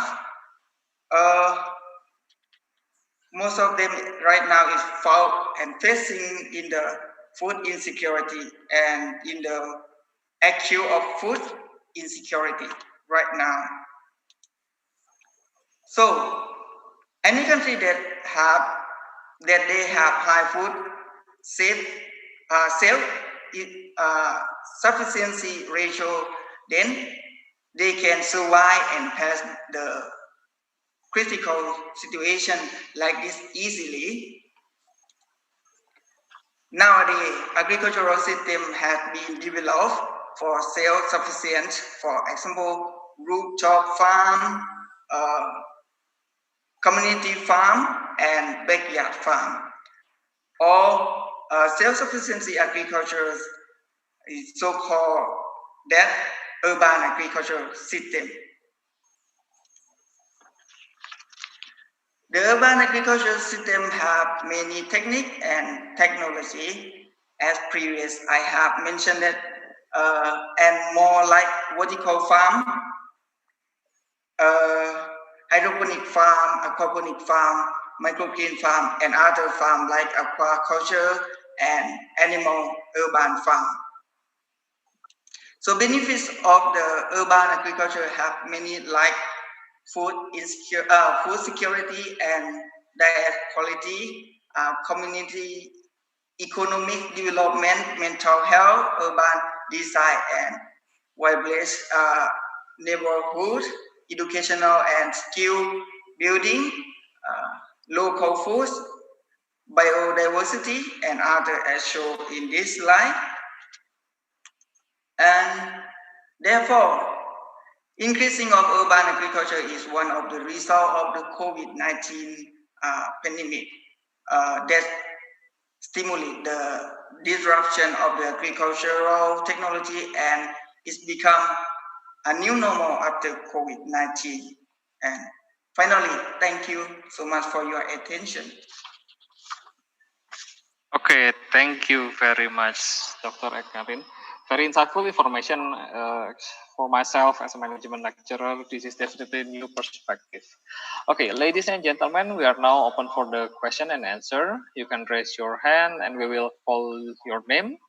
I'd like to ask, please make your question or comment short so others can have opportunity to ask or comment.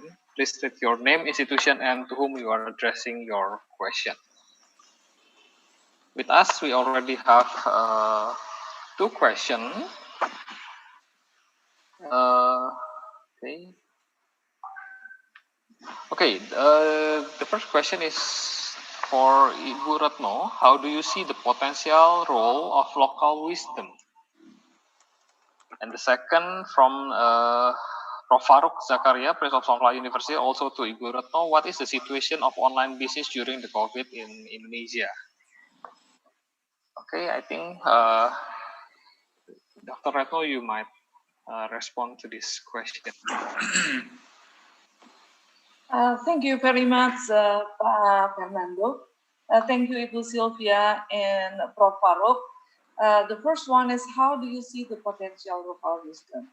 Well, during this pandemic, I really feel that I think the relationship between the people in the area is getting stronger. Social capital increase. People feel that the support for each other is more sincere. I think that we keep thinking that life is very precious, and sharing with others will enrich our knowledge and enrich our heart and make us happy. And I see a lot of people doing that, helping the people who need, well, for daily need. Many of the cities, suburban, putting the food and giving the food to each other, so they have helped very much. And I think this is what is the blessing in disguise. We keep more stronger and together. I think maybe Bu Sylvia also feel the same during this pandemic. And maybe all of us feel the same. What is more important than helping each other? And I think I feel blessed to be having this situation. Beside that, we are all hoping that this pandemic is hopefully just go away, and we know that we will go normal with the next situation. This is I think my answer. And the second question, Prof. Farouk Zakaria, situation of online business. The previous presenter, Dr. Ekrak Darin Ruangrak, thinking about agriculture in the urban area. And my presentation is agriculture technology in the rural area. The situation now, because of the people will not be able to meet each other very much, supply and demand is have a problem on the equilibrium on that. So online business, especially for the daily need, food and I think vegetable, fruit and etc. is growing in the situation. We see that the online market, online business is growing during the period of the March to June, on July right now, but the data is on June, is growing, and we expect more that the rural and the urban will have a market on the business. They are using like WhatsApp, mostly WhatsApp, and then maybe on the Instagram, they use that, and the each of the BUMDES, the village-owned enterprise, also work together on the online market, and this is very good, I think. Thank you. Okay, thank you. We have one question from Ibu Seprianti Eka Putri. I will unmute you so you can ask to Dr. Aknarin directly.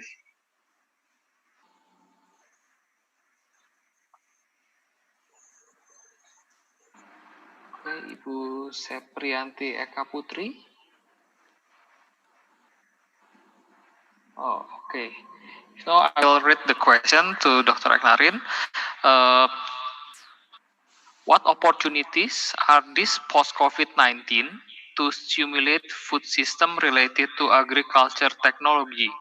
And what role could major international food companies have addressing in the lack of access to food low and middle countries in COVID pandemic situation? You can read the question in the chat. Yeah, I already read this one.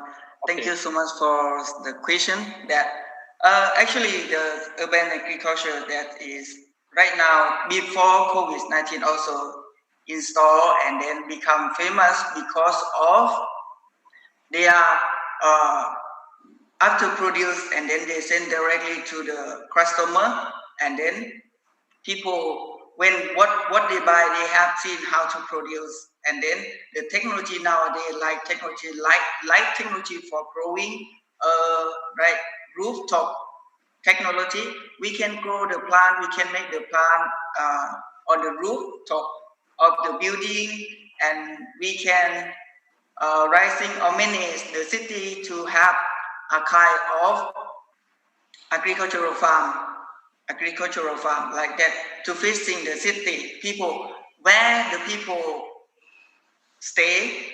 If have the can produce the food that means can make sure that if we have any kind of crisis, then people around us can produce the food. For example, in this COVID-19 pandemic, sometimes lockdown the province. We not talk about the lockdowns the country, lockdown the province. For example, Patani province, they cannot produce. Mostly they import the food from outside the province, and then when lockdown 1 month, the food is quite difficult to find and more expensive, something like that.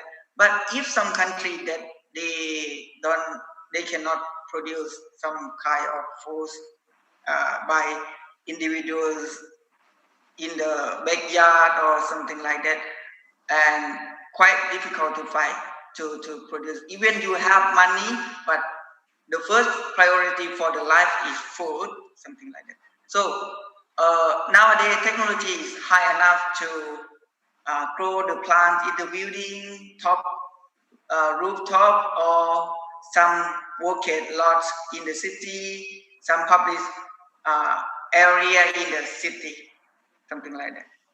I'm not sure I'm answered the question or not. If not, then please question again. Thank you. Okay, thank you. We have one question from Dato Zainal. As stated, urban agriculture as the alternative new normal. Would you all elaborate further on the required new skills and knowledge? So, what's the skill and knowledge needed? Actually, people, if talking about the people in the city, of course, they reach to the knowledge easier than rural people. They are stay in the rural area, something like that. And then now they have some company, they provide some material for the urban agriculture. Like I said, you just buy the sets and then you can grow, you can feed or raise animal or something like that. You know, it's complete in their technology. You just buy it, and then of course, like hydroponic culture, fertilizer or anything is not difficult as before. It's already complete. You just buy it and then use it.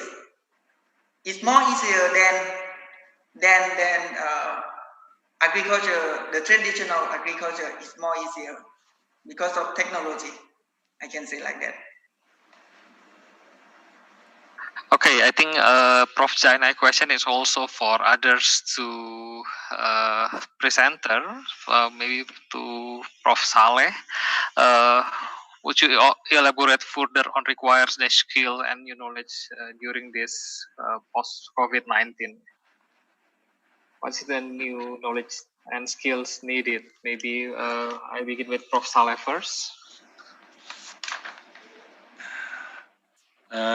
What I can say is I'm looking from the education perspective because of when we are teaching online, when we deliver online, we are talking about the competency of the delivers. So I would rather say that when we say new skill and new knowledge, I think we need more than a facilitator. We need more than a teachers.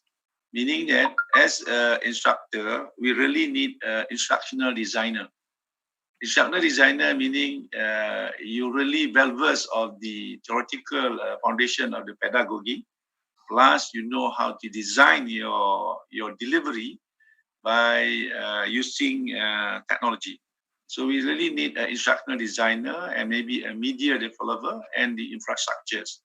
And plus, I believe all of us need to look back at our content of the curriculums and our program objective, whether we really meet the what we call it as the need of the education 4.0 or the IR 4.0.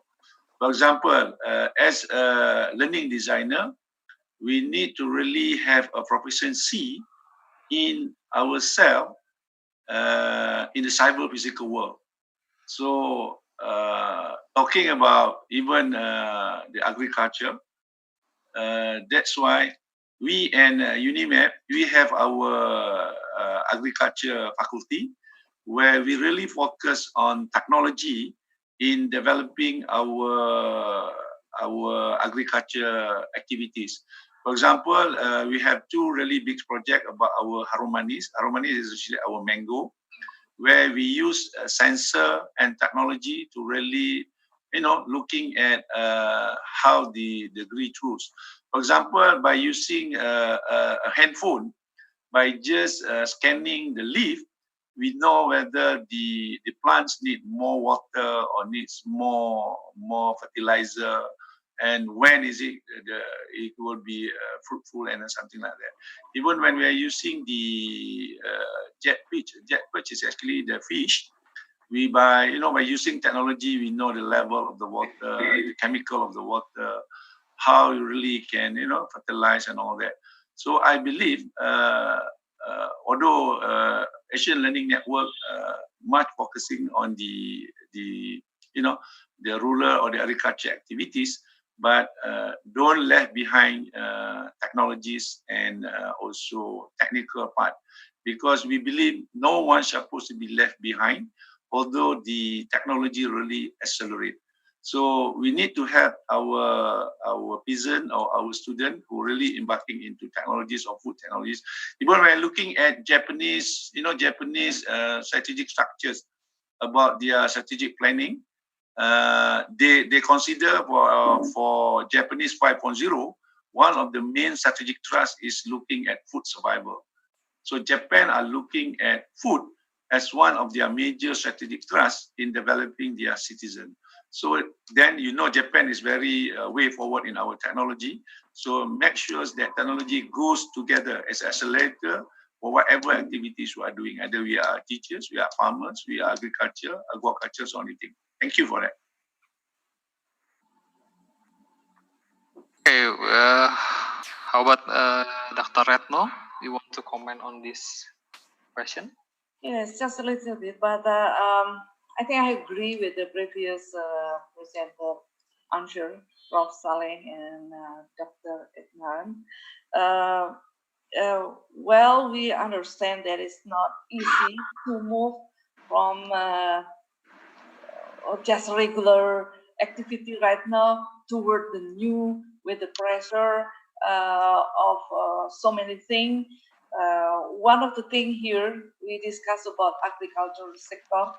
Then we thought that we understand about the health, the importance of the health, how we consume food more, not just buy from somewhere else, but you know how to grow and something like that. I mean, this is a new beginning that I think everybody has to think about it.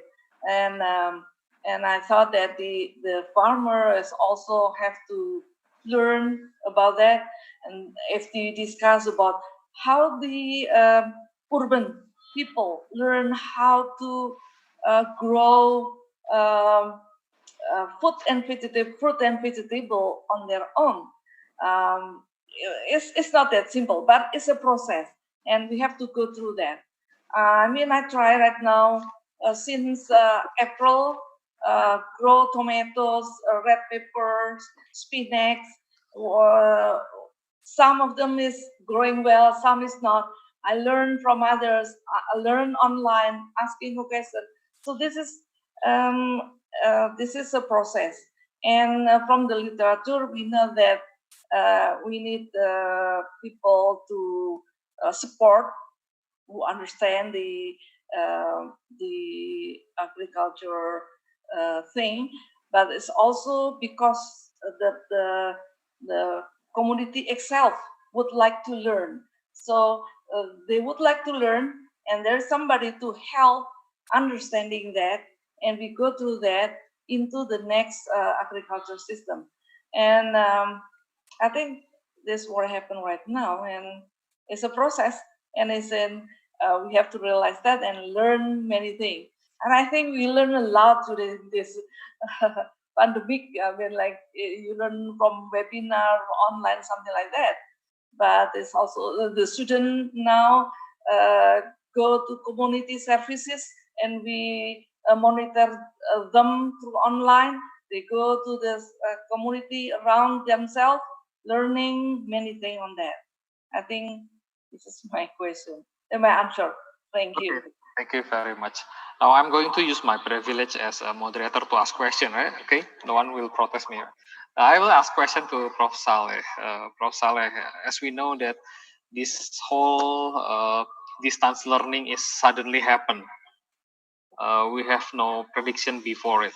So I would like to ask how for us as a lecturer, can we help our students that they might not ready for distance learning, and the fact that now we are apart from them, we have distance from them, they are not allowed to come to the campus. How can we help them? Because one thing, they don't know how to learn distantly, but the second thing, they cannot come to campus. How can we help them? Maybe you have inspiration. Thank you, Bapak Fernando. It's a very tough question to answer, actually. Before I answer your question, I think every university should have some I think committee or plan of crisis management and preparedness, because I believe this is not the only pandemic that will coming to us. You don't know, maybe the next 2 or 3 years another pandemic will come in, right? So what we are doing now, actually, we are proposing to every faculty, either horizontally or vertically, to go 30% to 80% online.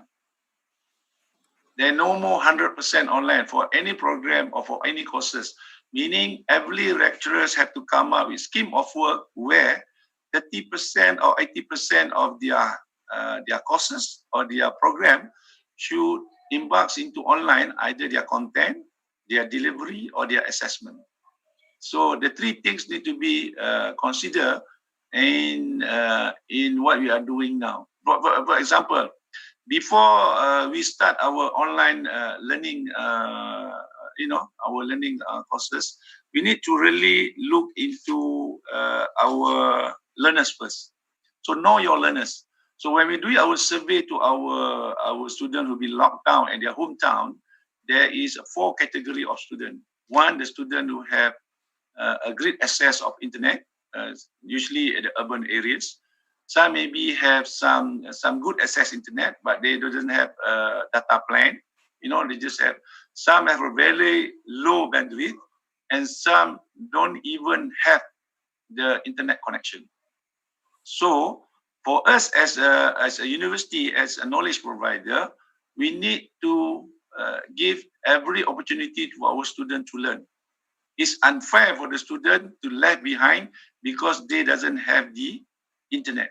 Because when we really give them intake, when we take them to the university, we never told them that some of our classes will be teaching online. So it's unfair for them to drop the course or to left the semester because they don't have the internet. So we have to do some other kind of teaching. For example, we need to post our teaching material or teaching content by post, something like, by having a center at a particular district. For example, a few of our students have to come to a certain, what we call it, as a center of online learning, where maybe we can use our colleagues from other university to really cater for our students at the other parts of Malaysia. And on top of that, I think we need to be really familiar what we call it as asynchronous learning. As I've told you earlier, the champion of online learning who can really conduct asynchronous learning, where they really do a flipped classroom and also a guided learning, meaning that you need to provide the things to the student earlier before you really go online. And we have a policy where our delivery online cannot be similar to what we are doing physically. For example, you have 2 hours lecture, you only allowed to be online with the student just about 40%. 40% means just about 20 minutes or 30 minutes out of the whole 2 hours. Meaning you need to give the material earlier for the student to access it. And then you just go online just to discuss, just to debate, just to argue. And the last hours of your lectures is for the student to do their assessment, either their project, all that. So you need to give the empowerment to the student. You need to share your material earlier. Then you go online, not to teach, but just to share, to discuss. And you give some additional work for the student to do, just to give evidence for whether learning occurs or not. So you cannot go online 2 hours as you give lectures 2 hours. The student just can't bear with it. They are really stressful. They are really stressful. And when I do it online, anything that happened next week depends on what is happening this week. Meaning you cannot really plan your teaching. For example, we have 14 weeks for one semester.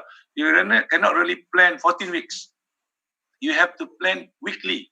Because this week you try to deliver online, maybe some doesn't have some access. You can do some formative assessment. You think so learning doesn't occur, meaning you need to plan, you think to repeat your lesson, or you need to do something else next week. So you cannot plan totally 14 weeks if you go online. You need to go week by week. And you have the philosophy of just-in-time teaching. Just-in-time teaching meaning it depends a lot on the situation. For example, during your teaching, suddenly the line can be cut off, there's no electricity or all that. So you need to be just inline teaching, or we call it in-time teaching. When we say in-time teaching, meaning you need to simplify your course mapping, you need to do a lot of alternative assessment, and you need to do a lot of student engagement as possible as you could. You cannot be the main actor. You just be a facilitator and use technology to accelerate learning. You do through the screen, not on the screen. So that will be really helpful to the student. Even if you ask the student, do they like the online learning? Yes, majority of the students like the way we are doing it, the online learning, because they really sees that knowledge can be gained everywhere. And they want to learn anytime, anywhere at their own pace. They don't want to be scheduled to come for lectures, to listen to lecturers. Even the lecturers' material can be found on the Google and all that. So they want something else. They want something aura of the lecturers rather than the knowledge of the lecturers. The lecturers need to be really understand what we mean online learning. The other philosophy is when we do online learning, we need to give the opportunity for students to realign and to redo their learning and their assessment. So that will give the opportunity for the student to learn at their own pace based on their competency. That's what I'm suggesting. Because the student like what is happening now. And you know what? by research, it's found that the university that do the conventional learning and teaching is the old university. All the new university are already embarking into the online learning. That's why we have the QS star for online, online star, meaning that the new university, it doesn't mean that when we are building up university, we need to build up all the 4 bricks, all the tall buildings and everything. Even they are only university with just one building, they can still conduct a degree without even facing the student physically. They just do everything online. So that's the thing that I think the good things about the pandemic. Whether you like on it, you don't like it, you have to do it online now. It's no more 100% physical. So we are suggesting to our university to go for a blended approach. Blended approach means we had a hybrid curriculum, hybrid delivery, hybrid assessment, and we are embarking more on alternative assessment rather than test and quiz physically. So that will help the student to learn. They will like to be like that. They still learn, and we also teach. We still get engaged with the student, but in the new way, the cyber physical way. Thank you. Oh, thank you very much, Prof. Saleh. Very inspiring. I think if we continue, we can discuss this the whole day, but unfortunately, we don't have, we run out of the time. So we have to end this session. Before we ended the session and we end the seminar, I would like to thank you to the 3 of our speakers today, Prof. Saleh, Dr. Retno, and Dr. Reknarin, for sharing this session. Now, before we end our session, I'd like to ask you to turn on your webcam, because our our documentation team requested that we have group photos, even though we need to have more than 30 seconds to smile, because we have more than 10 pages of participants now. Okay, please turn on your camera and give your best smile. Bila boleh jumpa Ibu? Ya, Pak. Kenapa saya tak dipanggil Bapak, dipanggil Dato saja pada Dato Zainal? Oke, boleh. Okay, everyone, please smile, and our documentation team will do the... Selamat Tita, kenapa everybody very quiet? Okay, I will allow everyone to unmute themselves, right? Thank you, everyone. We can make some noise for the photo session. Thank you. Okay, please smile. We need 60 seconds.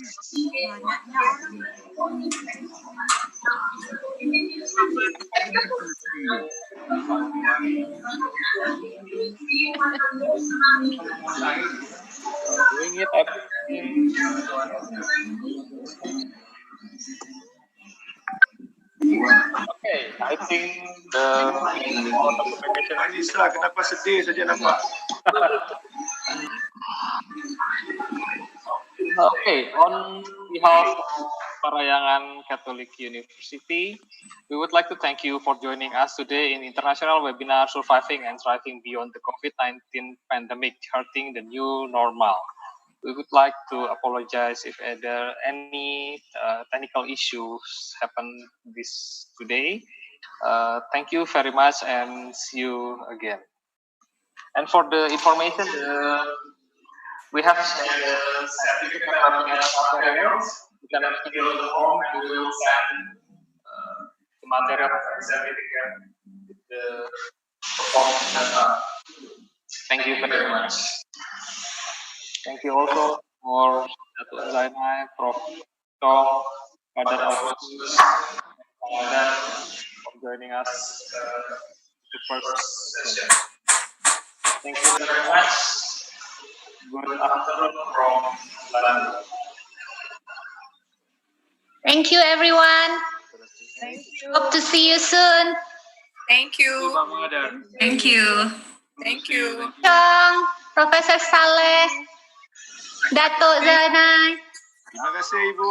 Thank you. Selamat Tita. Terima kasih. Father Aloy, terima kasih. See you some other time. Thank you. Beloved friend from Philippines, selamat po. Salamat. Terima kasih Malaysia. Terima kasih. Bye, Fernando. Unpar team. Thank you po. Salamat. Salamat. Father Aloy. Maraming salamat. Mabuhay. Thank you for watching and listening.